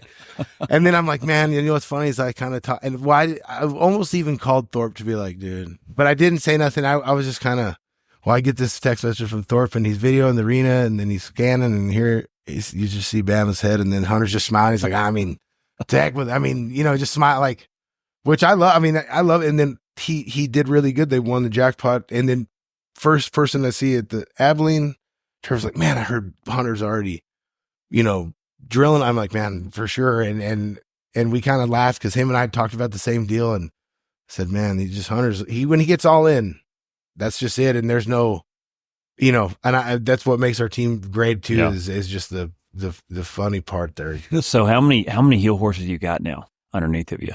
There's 16 at the house, 16. And only 3 of them aren't me and JD's. And then I've got 2. He's got 2 others. Because what is the limit now on rodeos you go to? Is it 75 still? No, it went up. It's 85. So now it's 85. Mm-hmm. And then how many jackpots, like the good jackpots now? What is there, 30, 40? Good jackpots? There's usually 1 a week. If you averaged it over the time, because sometimes there's 3 a week. You got to be probably, if you average it over a year, you got to be pretty within 40. Pretty close, right? I go to about 3 jackpots a week. Really? But good ones though, like Chuck's saying, 4. If you're going to ride your if I'm going to ride crypto, there's at least 50 out of the day, 40. And then that's not even talking futurities. And that's another element right there that just got thrown in this new, you know what I'm saying? So how many fraternities probably? And me and JD, 12, 15. We only went to 6 this year. I'm so thankful for this part of JD is, most people in JD's position that they would want me to go to Arizona and want me to go to this one and that. They'd want me to go to all of them. But like JD gets it and he gets what I'm doing and he understands that if I'm up at San Antonio in Houston, it's hard to fit stuff in Tucson, and he's like, dude, don't worry about Arizona because that is, if I'm trying to get ready for those rodeos and I want to go to, because me and his deal is if we're going to do it, trying to find we want to win. Yeah. Yeah. So if I'm getting ready for San Antonio, Arizona, Tucson, Houston, and the fraternity, it's going to be hard for me to win. But I think for everyone to kind of understand is almost how many horses it takes to be able to hit what it is now to rodeo for a living and rope for a living. Yeah. Because it has to be, you're almost putting 3 things in there now. The jackpots, rodeos, and then now the fraternities if you want to make money. Yeah. So last year I left Casino, my old horse, in San Antonio. I rode crypto at the pre-Survey, and Tucson, which we won Tucson, won 4th at San Antonio. But we had 2 rigs and 2 horses, and we hauled butt back and forth. Me and Cody and Clint Summers and Jake Long, we went from San Antonio all together, drove to Tucson, roped at Tucson in the first round, roped at the 2 jackpots, drove back to San Antonio, roped at the short round at San Antonio, drove back to Tucson, roped in the short round at Tucson, jumped crypto on the trailer, and drove back home. Won Tucson, came high team, had good calls at the jackpots. But Houston, you rode crypto at the rodeo and showed him at the horse show same time, yeah. And the same week. And crypto, so crypto's first rodeo was Fort Worth. Didn't have no luck. And then went to Tucson, win 4th or 5th in the first day money. Mm-hmm. Go 4-5 in the short round, win Tucson, come back. And he had never been to any kind of rodeo that I know of before that. And then I was high call back at the Survey. Didn't have no luck, but he did good. And then we came back to Houston, and I was like, Debo, I just got a gut feeling, crypto's the horse. Long barrier, long start. Win the first 2 day monies at Houston, 3rd in the 3rd day money, and have a chance to, and then you won 6th or 7th at the horse show. Place at the horse show. So what horses were in your trailer then this summer? Because in my opinion, I think whatever's getting rodeoed on in the winter is going in the summer as well. So what horses and how many of them did you have throughout this whole season this year? So Snow took 4 with him, and I took 2, which Devo knows, JD knows. I'm big on planning and preparation, and that's something that Luke taught me. And it's something that he instilled in my head as far as this is what we're going to do, this is how we're going to get there, and we're going to ride or die till the end about this. And JD's the same way about how he thinks of things. So before we left for the summer, I was like, I'm going to ride crypto at the average rodeos that are big with long setups just because he's greener. He hadn't seen many 4 flat, 3 second looks. And I'm going to ride Casino everywhere it's fast. And Casino, that's the sorrel you got from Paul. And what's the brands on him? That way everyone kind of knows which ones you're talking about. He's got a Flag Ranch brand. He's a Flag Ranch horse, and he's got an HP on his hip. But I don't know who Left the hip, HP is. Yeah. So Paul Eves had him, sold him to Madison Bumgarner, the baseball pitcher for the Arizona Diamondbacks. Giants, mainly. That's who he 2-time World Series MVP, Big dog. Oh yeah, Mad Bums. Mad Bum's Lefty, but roped righty. and mad at everybody. That's right. So Mad Bum texted me, and he said, "Hey, I'm gonna sell Casino," because Mad Bum started riding Rainers, and he loves it. So Mad Bum texted me. He said, "Hey, I'm gonna sell Casino. This is what I want." I had a yellow horse I bought from Andy Holcomb. I called Curly. He's a CD Diamond out of a one-time Pepto mare, which JD knows, but one-time Pepto mares are my favorite mare cross. I love one-time Pepto mares, and I love that horse. And it was like pulling teeth trying to get me to sell that horse to buy Casino. But at the time, man, Luke are 30th in the world. I'm like, dude, I gotta buy Casino. That's like, at that time he was like 14 or 13. He was in his prime. Mad Bum's been running 2 a day on him. He's perfect. Yeah. Jet he was the winner. Yeah, Jet had him, then Paul had him. Paul won the most he's ever won on a horse, I think, on Casino. And then he saw him in Mad Bum. So I sell the yellow to Thorpe, which was so sad for me because I love that horse. And then I bought Casino while I drive from Salinas, pick Casino up in Vegas, drive to Spanish Fork. That next morning, I won the first round at Spanish Fork. Never ran a steer on him, didn't vet check him, nothing. Won the first round at Spanish Fork on him, and the rest is history. I won the American on him, won a bunch on him at the NFR. 160 at the NFR last year, I think. He's just been a blessing to me and my family and all of us. But So what's Crypto? What's his pedigree? No, like what does he look like? So everyone, like when you're riding him, 15-1. He weighs at least 1,200. has he got any brands? No, sir. No brands. No brands. He's sorrel, light colored mane, but he's got a blonde tail. Yeah, he's got some chrome on it, huh? He's dang, people always say I get him and Casino confused, but there ain't no way. I mean, He looks like a head Casino's horse. 14-2 probably, maybe. Probably, yes. Yeah. And Crypto's 15-1. He's huge. And then what other horses did he have in the trailer this summer? Just them two. Those two. So that's what I was saying. But at the same time, there was a couple rodeos where I was going to meet him with some of the horses that I had. Yeah, like Pueblo. Pueblo. Yeah, like when you're needing to, kind of. So get JD by. was at Because I went to World Lovington Series and some of them other. Oh, and I went to the World Series at Levelland. Levelland, and him and Paul were needing to ride it. They were wanting me to bring him the gray, but I knew kind of where the gray was at. The horse that's the horse come from Painkiller, and then the other horse that I think for Hunter he was like the most recently not agreeing with. So I was like, no, dude, I'm going to bring you guys one, but it's not going to be the gray. I'm going to bring you Ray-Ban. Are you serious? I'm like, dude, this is a horse. He locks on right when the gate bang. I mean, he's going to make, trust me, I'm going to do this right here. And then Paul was like, well, what about the gray? And I can't talk to him the same as Hunter, but, anyways, I mean, anything we need to do, there's several horses that we have, especially now, I mean, I feel like to kind of keep them fresh through the year. We've talked about all kinds of. But I don't like straying off the plan for sure. That's right. Like when I left this summer, so like this year, my game plan would be, which I've already me and JD are on the same page. Like I'd like to ride Crypto and dang near everywhere if I could. But like last year, it was like if Bear's a foot over and it's 2 head or more, I want to ride him just because he was greener then. And then Casino, anywhere that Cody's going to hook him right in front of the chute. Casino's great at that. Yeah. So that's kind of what I did all summer. And then Casino, like JD said, all my good wins at the Prescott, Tucson, I placed on him good at Caldwell. I placed on him good at Greeley. I placed big averages. I did good on him at Cheyenne, did good on him at Salinas, and I mean, that horse never ceased to amaze me at his age and what he did. Because, right. I mean, at 6, how hard it is at Cheyenne and Salinas. Oh, yeah. And how, I mean, it's adults only, it seems like, come Reno. And you so have to fly, match the speed of the steer, and then stop. And I think, but I think what Charlie's got, I mean, how many could you rotate in that? This next year, I think is going to be a different animal. We went from just a few to where it's like now the 2 7-year-olds and then Bama. And honestly, goodness, I think if I was in a bind, let's just say, I know what he's going to say. Yeah. If I was in a bind, Snow's already arguing this too, and something happened and something terrible happened and all our horses got hurt, I could take Rockstar, Led Zeppelin, and I could make. Well, you got to think too, is it's just not unrealistic to think at the wrong time abscesses don't pop, and so to be able to make sure that you got a line up right there where you could just run one in there and make sure, like I say, that he doesn't make a bobble to where there's no money left on the table.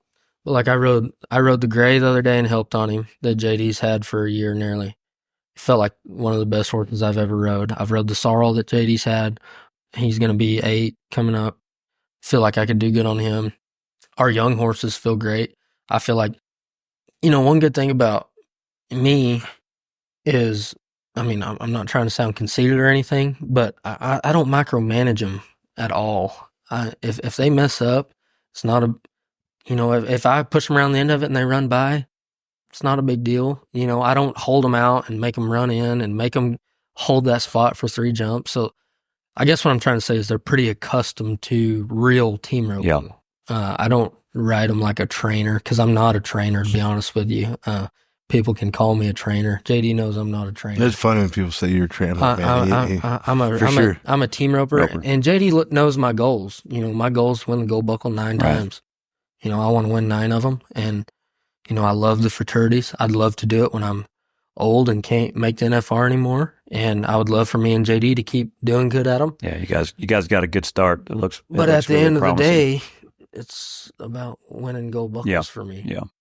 So throughout the year, the rodeo and stuff like that, hauling around, man, is grueling. It really doesn't stop. I think this year is getting good because I think going forward, I think a guy can go through the winter.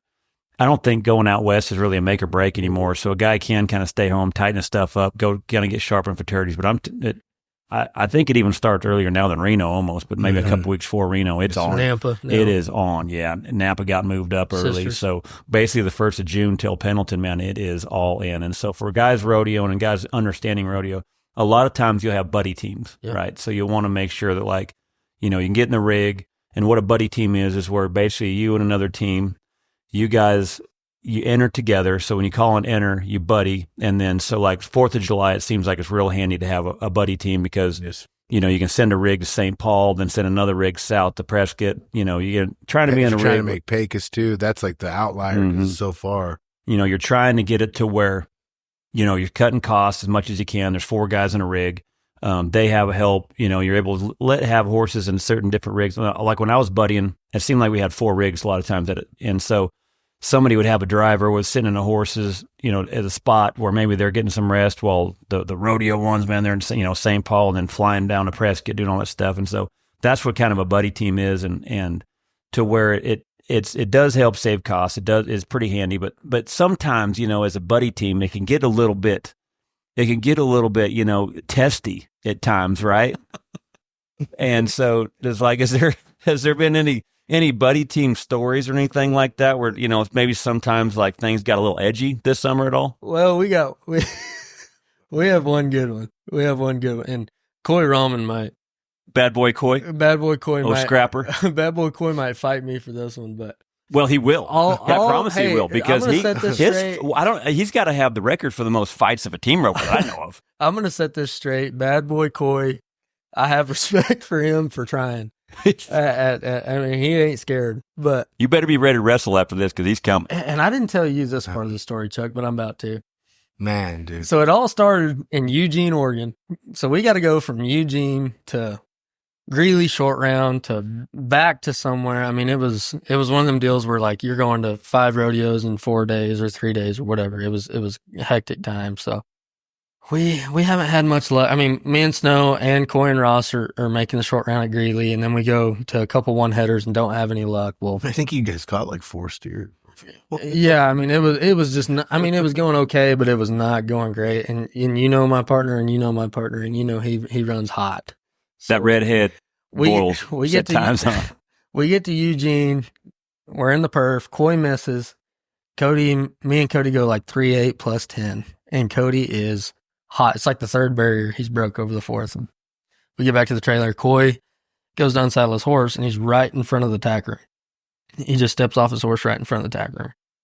Cody gets to the tack room, whips Coy's horse with Cody's rope. Cody whips Coy's horse and makes Coy's horse run off.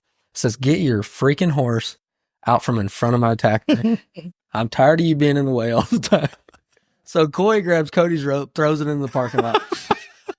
So I walk out there and I grab Coy's rope and I cool it up and I just walk up, hand it back to Coy. And I'm talking both of them and I'm like, Cody, that was wrong of you. And then I tell Coy, Coy, it's okay. He's just a redhead. You got to understand, it'll be all right here in 10 minutes.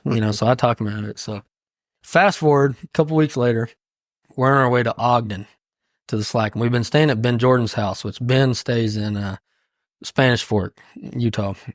Got a beautiful place, barn, indoor, the whole deal. And so we've been camping there, and we got to leave and go to Ogden. We got to leave at like 5 a.m.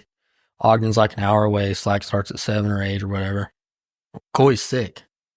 So me and Ross Ashford are in the front seat. We're buddying with these guys, and Coy's in the back seat, just laid up in the corner. And Cody is a germaphobe. Like, he hates germs. So Cody's like, pull into this gas station. So we go to pull into a gas station. Like I said, it's like 5 or 6 in the morning. Cody rolls down his window. Coy says, roll your freaking window up. And Cody looks at him and he says, if you got a problem, we can handle this right now. Well, Coy just goes to scrambling, putting his boots on. Well, Cody just throws the door open. And about the time Cody runs out, Coy runs out, both sides of the truck. And me and Ross look at each other like, is this really about going down? We're at a Love's. It's still dark outside. You went to call me too early in the morning about this, and I was like, I'm calling Debo. I'm like, you won't believe what just happened. But they're all in the truck. So they meet around the back side of the trailer, and Cody pushes. Well, Coy grabs Cody's I can't shirt. believe you didn't video. If I'd have had time, yeah, I would have. It was that fast. But like, Coy rips Cody's shirt, and Cody pushes him, and he trips over the curb, and he gets up. They go to slap box, and Cody hits him about 3 or 4 times, and he knocks it out. Well, Cody just grabs him by the back of the head and starts doing the thank you, ma'am motion. Yeah. What I heard when he basically grabbed him by the ear and started pulling towards his hips. Yeah. It's all in the hip. So after all this, we're like, all right. So this old lady walks up to Ross and she's like, do I need to call the cops? And Ross goes, no, ma'am, they're just brothers. We're all right. So everybody in the gas station's watching this go down. And finally they get up or whatever. And I go inside and get them both a drink, and we get back in the truck and me and Ross are laughing. We're still driving to Ogden, and Coy and Cody won't say a word. They're both looking out a different window. And I said, I'm sure glad you boys fought. That was awesome. And I'm glad we're done with that. And Coy goes, no, I want some more. He did. He says, when we get to Ogden, this ain't finished yet. And I said, no. This is done. This is over. That's so funny. And Cody's like, I'm tired. I don't want any more. And Cody's like, no, I want some more. So that's where I got to give him props. Cause I mean, he's poor Ross, man. Ross he's just a nice guy back there. He just can't, I mean, well, and Ross is like, come on, he doesn't even dude. like the negativity, dude. He's like, come on, He doesn't like the confrontation. He just Well, what made me laugh was the first time I seen Coy scrap was at Odessa with Waters, gosh, and that one was actually rough. did make some videos. And I remember when they were wrestling around on the ground. And remember Tanaz was sitting over the top of me. He goes, I can't believe we're putting this out to the world. "Oh, it was some of the greatest stuff out there." Because I remember I called Coy Scrapper after that because it was he ain't scared. He ain't scared. I'll tell you that. But I remember when Tanaz was standing over the top, and he goes, "I've seen people get hurt worse square dancing." man. I would say. I hope he doesn't want to fight me after. Oh, this. he will. I'll just say I that. promise he will. He's coming after me now. He ain't coming after you or you. I know who he's coming after. Yeah, I mean, I didn't say a word, so I have nothing. But I know for sure he doesn't have the worst record because nobody lost more fights than Fletch ever. I mean, Mikey was the worst. He's the worst fist fighter I've ever seen. He'll get in there and fight with you, though. I mean, he's not scared either. It's very funny. Well, Coy just Coy got I think 2 fights during Pendleton, and I think he broke his nose, but he said he finally won one. So yeah, I was like, watched yes, the video. that's what I'm talking about. Well, there's no proof, but I mean, he dang sure. My favorite part, though, is when Snow says, well, if you got a problem, we can finish it right now. And Coy goes to just putting his boots on. He was out the door. He's like, I'm available. I'm right now. I like that about him. I did too. That's why I was like, so man, funny. I wouldn't have done. I'd have been like, Snow, you're full of. I remember when I was a kid. They say that there's 3 phases you go through with your parents. At the first phase, you idolize them, and then there goes through a time like that spell of seemed like 16 to 25 where you just demonize your parents, right? Yeah.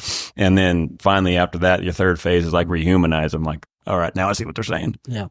And I remember when I was going through that phase, and I don't know, I was probably out of college in my early 20s, and my dad kept trying to tell me about, man, you're either a fighter or you're just going to process things. There's one or the other.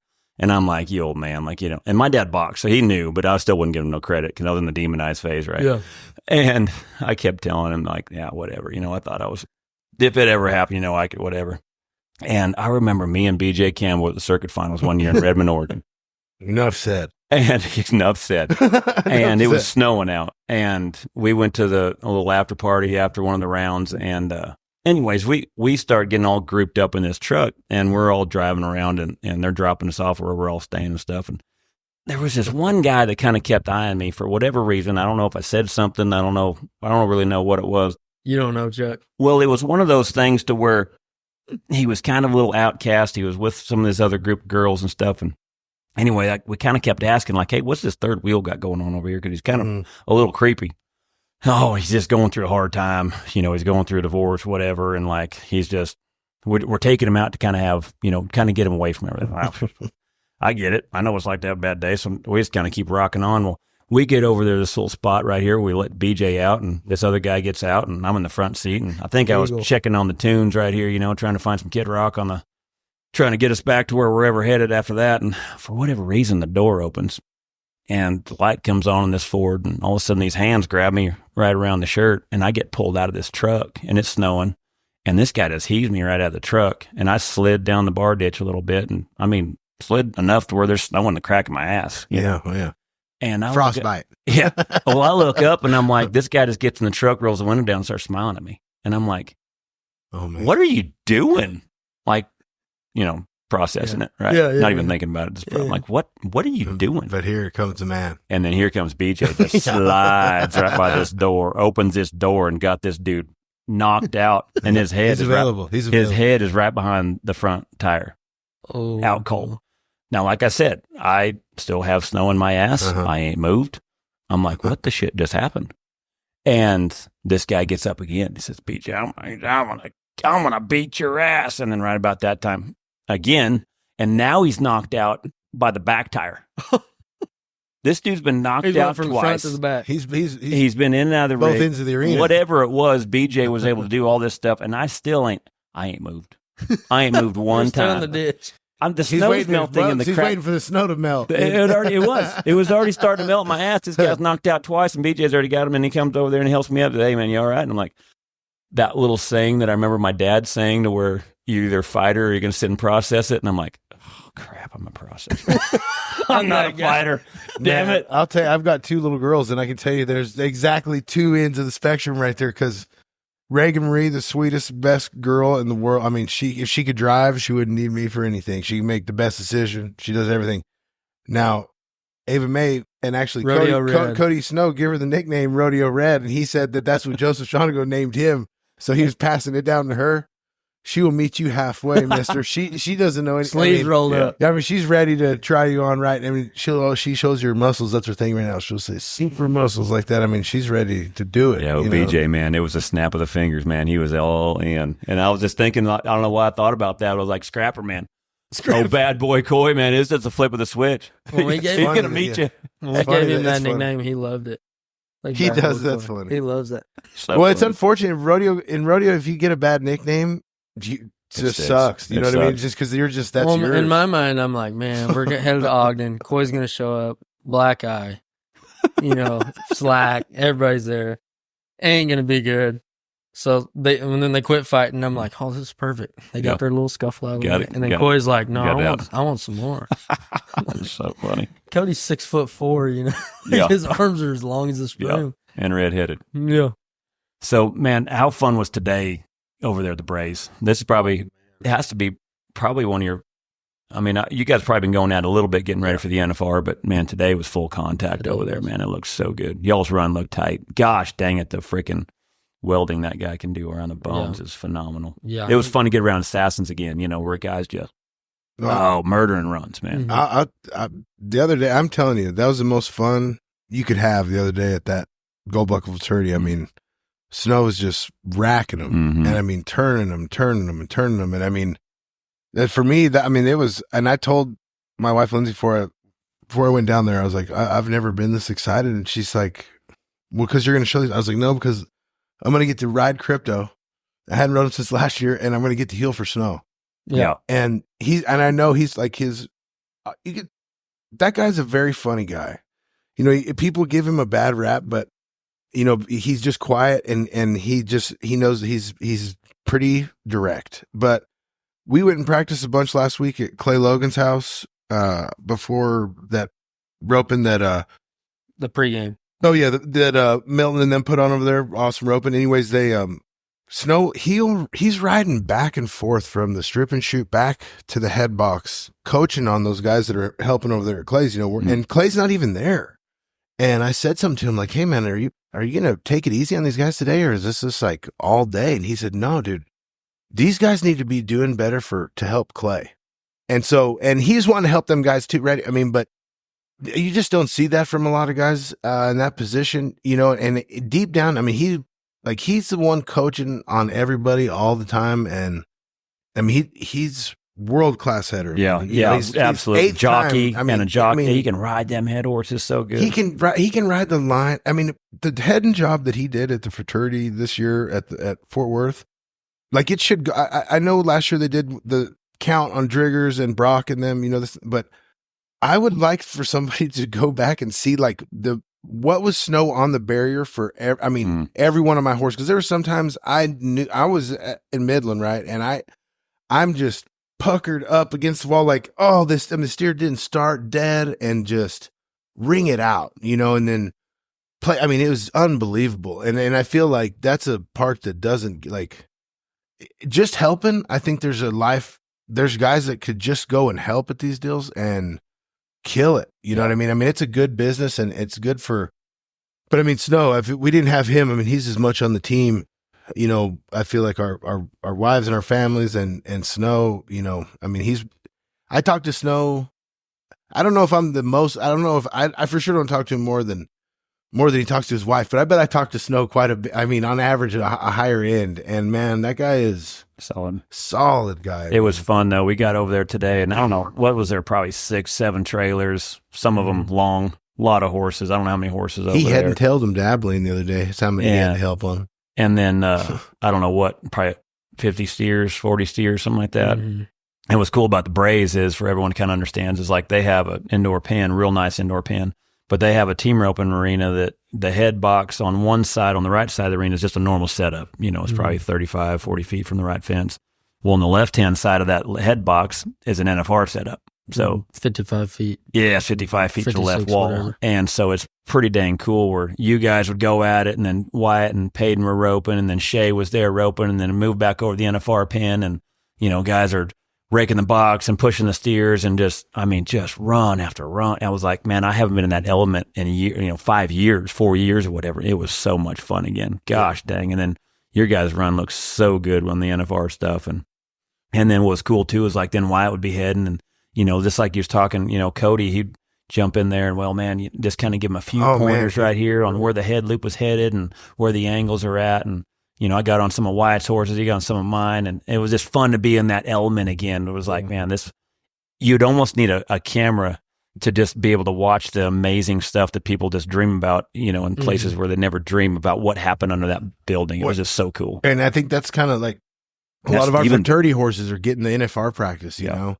And like you're saying, I mean, the runs that they make at the house that we all see, you see your favorite horse make at the house, people would not believe, you know, like how good your horse did at the house. But that's a unique advantage we have, I think, you know, with Hunter and Snow rodeoing and going to, I mean, like our horses go through a lot of different setups from a young, I mean, I know he took Voodoo over there today. He's 3, you know, I mean, but it's good just to show them different stuff. And then we back them, you know, back down and then I'll ride them. He ride, you know, we just constantly swapping back and forth to where they're getting some pressure applied and then they're going back and they're getting a lot of confidence. Cause I'm going to cruise them through there a little bit more, but I'm always, you know, trying to keep them framed up, shoulders up and the same process, right? I try to keep them from developing any bad habits, but then gaining a lot of confidence and the Graybles, we get to break in a lot of steers and I can't, like, that is a huge, so these horses, when they're young, they're getting to hold these lighter steers down a lot. You know, we're stringing them and we're pushing them around. We're getting them broke in. And they get a lot of confidence to stay strong and stay strong to the horn. And then just in hearing a little bit later, they're over here getting the NFR practice behind Snow and just all the everything. Everybody's getting better over there today, right? Yep. I mean, I don't care what was going on. You dang right. I didn't even see it. I don't even know what you're talking about, but I know everybody's getting better with them. Everybody in that environment is getting better. Well, just think of Bocephus, sitting over there watching run, watching both of you guys heal and watching all this stuff going on. I mean, you can't help for that kid is just going to be, what he's seeing and watching, that he's marinating on and then being able to get on some of your horses and, and just for me, just be able to get in that element again. I mean, I ain't been able to do that in a long time. And from the time Bo started till now, I mean, Bo's just that guy, leaps in the that kid's going to be good. You can't not be good with that attitude. Well, that I mean, got he's such just a good attitude. I mean, he's the bet. Like, man, I get that kid is. I love that guy, man. I mean, and he's come over here and helped us, and I've you do whatever you want. You bring your college partner over here. You come rope. I'll set the boxes up, man. That kid tries. Yeah, and he's a good kid. And when he said he was going over to work for you, I'm like, that is a good fit. So I mean, I know, like at Fort Worth, I couldn't be there. I went to the Cody Johnson the night, same day as the healing, and Hunter told me, he said, well, are you going to make it over here? I was like, man, you guys got a rhythm. I mean, I don't want to be the guy up there. I want to be able to go and help, and actually do stuff. So now I just be in the way, and you guys got a rhythm, this and that. And he said, well, if I'm high call back, you got to come. And I said, all right, I'll make you that deal. Will you come back second high call? And he said, one horse. I said, man, there's always next year. But anyways, so I didn't go, right? And plus I know, I mean, I get emotional. Like I love the horse. I love what we're doing so much that, I mean, man, it is hard to put in. So I know I'm going to be a mess, and then I'm in, whatever. But I told him afterwards, I said, hey, make sure Bo and Connor, everybody, everybody needs to be in the pictures. And he was already we already took him there, and we already did, Yeah. That's cool. And then got all 10 tickets. Got all 10 go. 10 tickets for the NFR. I mean, I've got some for sure. Right. I got to go to Shania Twain one night. My wife, I have to take her to Shania Twain. That starts at 8:00, and so I will miss that night. What all heel horses are headed to Vegas? Because are you going to the jackpots before? Yeah, I'm going to take. There's a black horse, 8-year-old that Snow actually owns called Mamba. I'm going to take him and jackpot. He looked good. That horse. I had him some this summer. That horse is. He's cool. He's good awesome. feet. He's real simple. Real pretty mover, and he works. He works as classy look. Real. Yeah, I mean, I noticed that as on a couple that I watched. Then I'm going to take. I'm going to start out for round 1 on crypto and probably go 10 rounds on him. But Casino will be there. I'm going to take Casino, and then I'm just emailed the lady today. Matter of fact, about blood work. I'm taking the new horse Bama with me, just because after the NFR open in Stephenville and stuff the other day, I mean, like we were 4-4, 5 flat, 4-4, 5 flat, and then the last one we had to be 10-7 to win the rope. And I kicked around 1, 2, 3. We were 5-7 or whatever. I mean, do whatever you want on I feel like I could do. Right. What's Snow taking out there? What's he riding? He's going to take Annie, the old buckskin mare. And the black. He's going to take the black. He's going to take Billy, his new buckskin, the Guild. That one's 6, right? That's the thing. So they rode those horses. Both rode them at Cheyenne, and they both went to Salinas, and they went to a horse show in the middle. The Old West, and the big one. And there it was all, and those two horses were. That freaking horse did it all. Billy Jacks is freaking a freak. That horse is phenomenal. He looks so good. And Shane Boston, whenever Shane called me and said something about I was like, man, I mean, and it's crazy how big that, Snow has real life head horses, and he's got, I mean. And you got longevity now when you got a 6-year-old under, and you got these. I mean, as a team, you guys got some good longevity. Oh no, and he's got some. I mean, that's awesome. Just like I brought one back this week with me over there to Midland. Actually, Cody Wheeler's going to ride. I mean, we're so incorporated now that the guys that I'm doing everything. I mean, we're doing. Cody Wheeler, one of the best head horse train. People say whatever they want, but I mean, Snow. He helped really. Lonnie Pierce started old Rolex, and then Wheeler put it on him, and Trevor I mean, this guy's a hand, right? He helps Brooke and Rodeo a lot. Great hand. Anyways, I took that horse out there. Well, he's in a stall at my house, and my wife walks out there, and she was trying to figure out what horse it was. I didn't tell her I was bringing another one. I had G and Ray-Ban, and she was like, well, that's definitely not Garfield, and that's definitely not, she was going through the list, and I said, oh no, that's Cody's horse. I don't even know what he calls him, but they're just big. And that Billy, he is the gray that I ride, they're by the same stud. They're both by CD Diamond.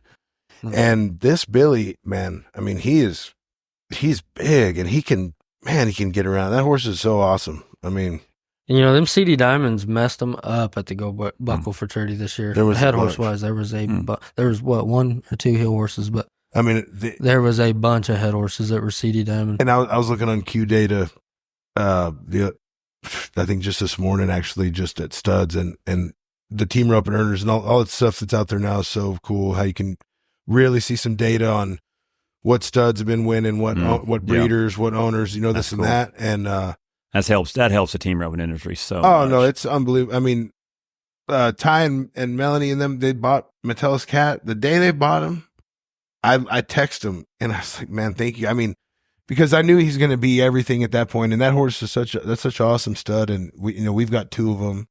But I mean, there's just so much going on. And so, but that being said, Melanie told me, I texted her, said that we've got an awesome bay and then a mare, and she's like, well, we'll call in the earnings. You know, Chelsea will take them.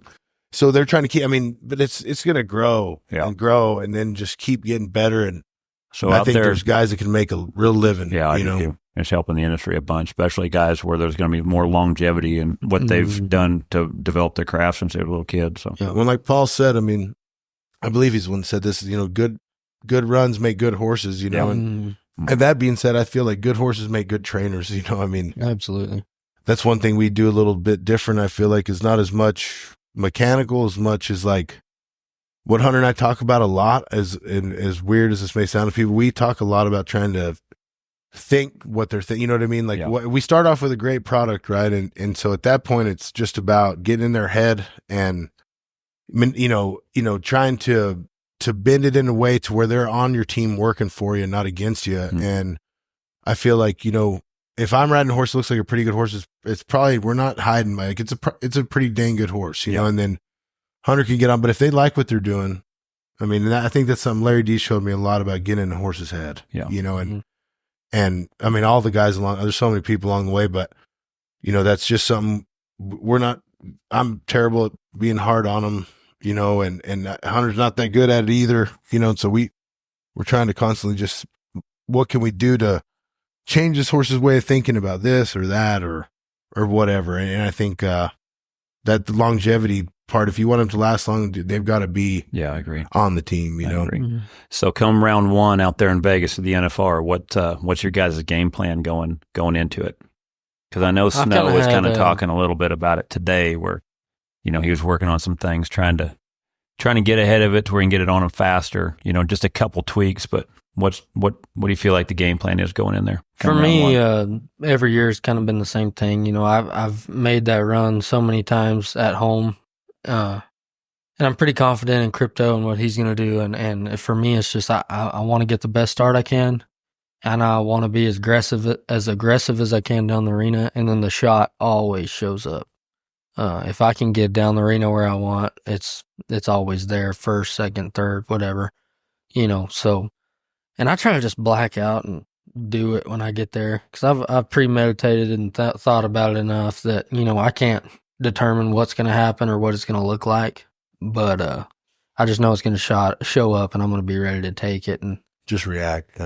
You know, they have them big sliding doors back there, and the bulldogging's going on, and you don't know what's going on, and that dude rolls the door open, and he says, "Team ropers, let's get it on." Smoke still just barely rolling over the top of that from the pyro, and crowds freaking into it. Everybody I know is about to watch this. Yeah, exactly. Everybody. When I went in there, I was like, everybody I know and I remember the first year I made it. It's been that way. I mean, first year I made it, first round, you know, you're up in that tunnel or whatever, and you're walking back there and I slapped myself as hard as I could, and I look over and Brenton Hall's just laughing at me. He's like, I was like, what? You know, 4-1, bam. You know, then I was laughing at him. You know, yeah. That's pretty. I mean, I can't imagine. I mean, I'll say this. I mean, I've had some horses go that I trained. You know, went to the NFR and stuff, and it's just been it's me and this guy right here are so tight. Our families are so tight that it was almost like felt like I was rodeoing this summer. I mean, these guys would be, you know, I mean, it was a grind type of a year. I felt like for them, and for sure, getting their inside take, like Snow. I mean, he'd call and, it's kind of funny when Hunter's the most positive guy all the time. There was one time he was a little bit down this year, I feel like, but Snow, he's constantly wanting to talk through it. And he'll start off at one end and he'll get to talking and you just let him kind of keep riding. Next thing you know, at the end, he's like, man, he's psyched himself back up again. But Crypto, I know everybody's called and asked me. Everybody's asked. And if you ask Hunter, every time he's mentioned what horse to ride, I've never said Crypto. I've said Casino, like, because I'm not, I mean, for one, it's like part of our horses, there's some horses just deserve it, and I feel like Crypto does deserve it, but Casino, I mean, how do you take, that horse is one of the best ever to do it. But this guy right here, he swapped horses after round 1 last year. And I remember we're tight then, and for sure, I mean, I gave him the best $2 bill that I had. Yeah, man, $2 bill changed my luck. Because he kept fighting it the first few rounds. I said, here, dude, take this. And then I think the next 5 he played, he won one, he played, and then it was pretty funny. But he swapped horses after round 1. And I was like, he texted me and he said, man, I'm going to ride Casino. He rode Garfield first one. Garfield kind of cowed a little, I feel like, right through the turn, and he roped a leg maybe. And next day he said, is it crazy if I swap to Casino? And I was like, pretty crazy, dude.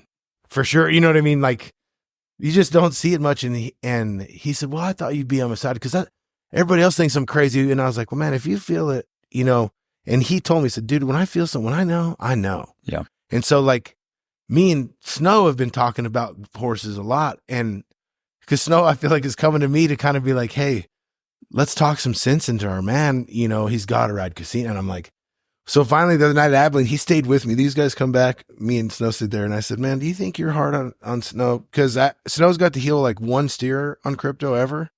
And Hunter was heading for him. And I wasn't there, but Snow claims it wasn't a very good job, And Snow got in there a little tight and he kind of had to heel him coming by. And so the other night he was laying there and he's talking about, and I just think and I said, dude, do you think you're a little critical of Crypto because you've never got like some action? Like, do you need to ride him and get some real looks?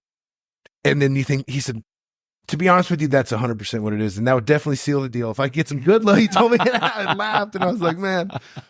So I told Hunter, I said, well, I finally got out of Snow. It's just, how much fun is that going to be watching him this year at the field? The bright lights, as bright as they ever been. It'll be, I feel like, man, I'm so excited for everybody and just the chance. And I'm just so proud to be here. And I can't, man, from a guy that just, I had great parents. I didn't grow up, didn't know any, much about money, and I've had to learn and get here. It's just like, it's crazy to be sitting here with you right now. It's crazy to be having this deal with Hunter. And, we talk about it all the time. I mean, like, grateful people, like, seems like grateful things keep coming your way. And I just think for 2 guys that are 100%, I mean, I know we're blood in, out on it. And our wives have to deal with our stuff. And it's like all the crazy, because I mean, we'll just bow up and do some stuff sometimes. And then we'll both joke about it, like, man, I bought this horse. I don't know when I'm going to tell Lindsay, or Hunter's like, man, we need Crash. And McKinnon. So, it's funny, but just to be here is like the most humbling experience as far as. That's cool, man. I'm happy for both of you guys. It's going to be fun. There ain't nothing cooler than having a horse in the race. And just like to be like on so much pull,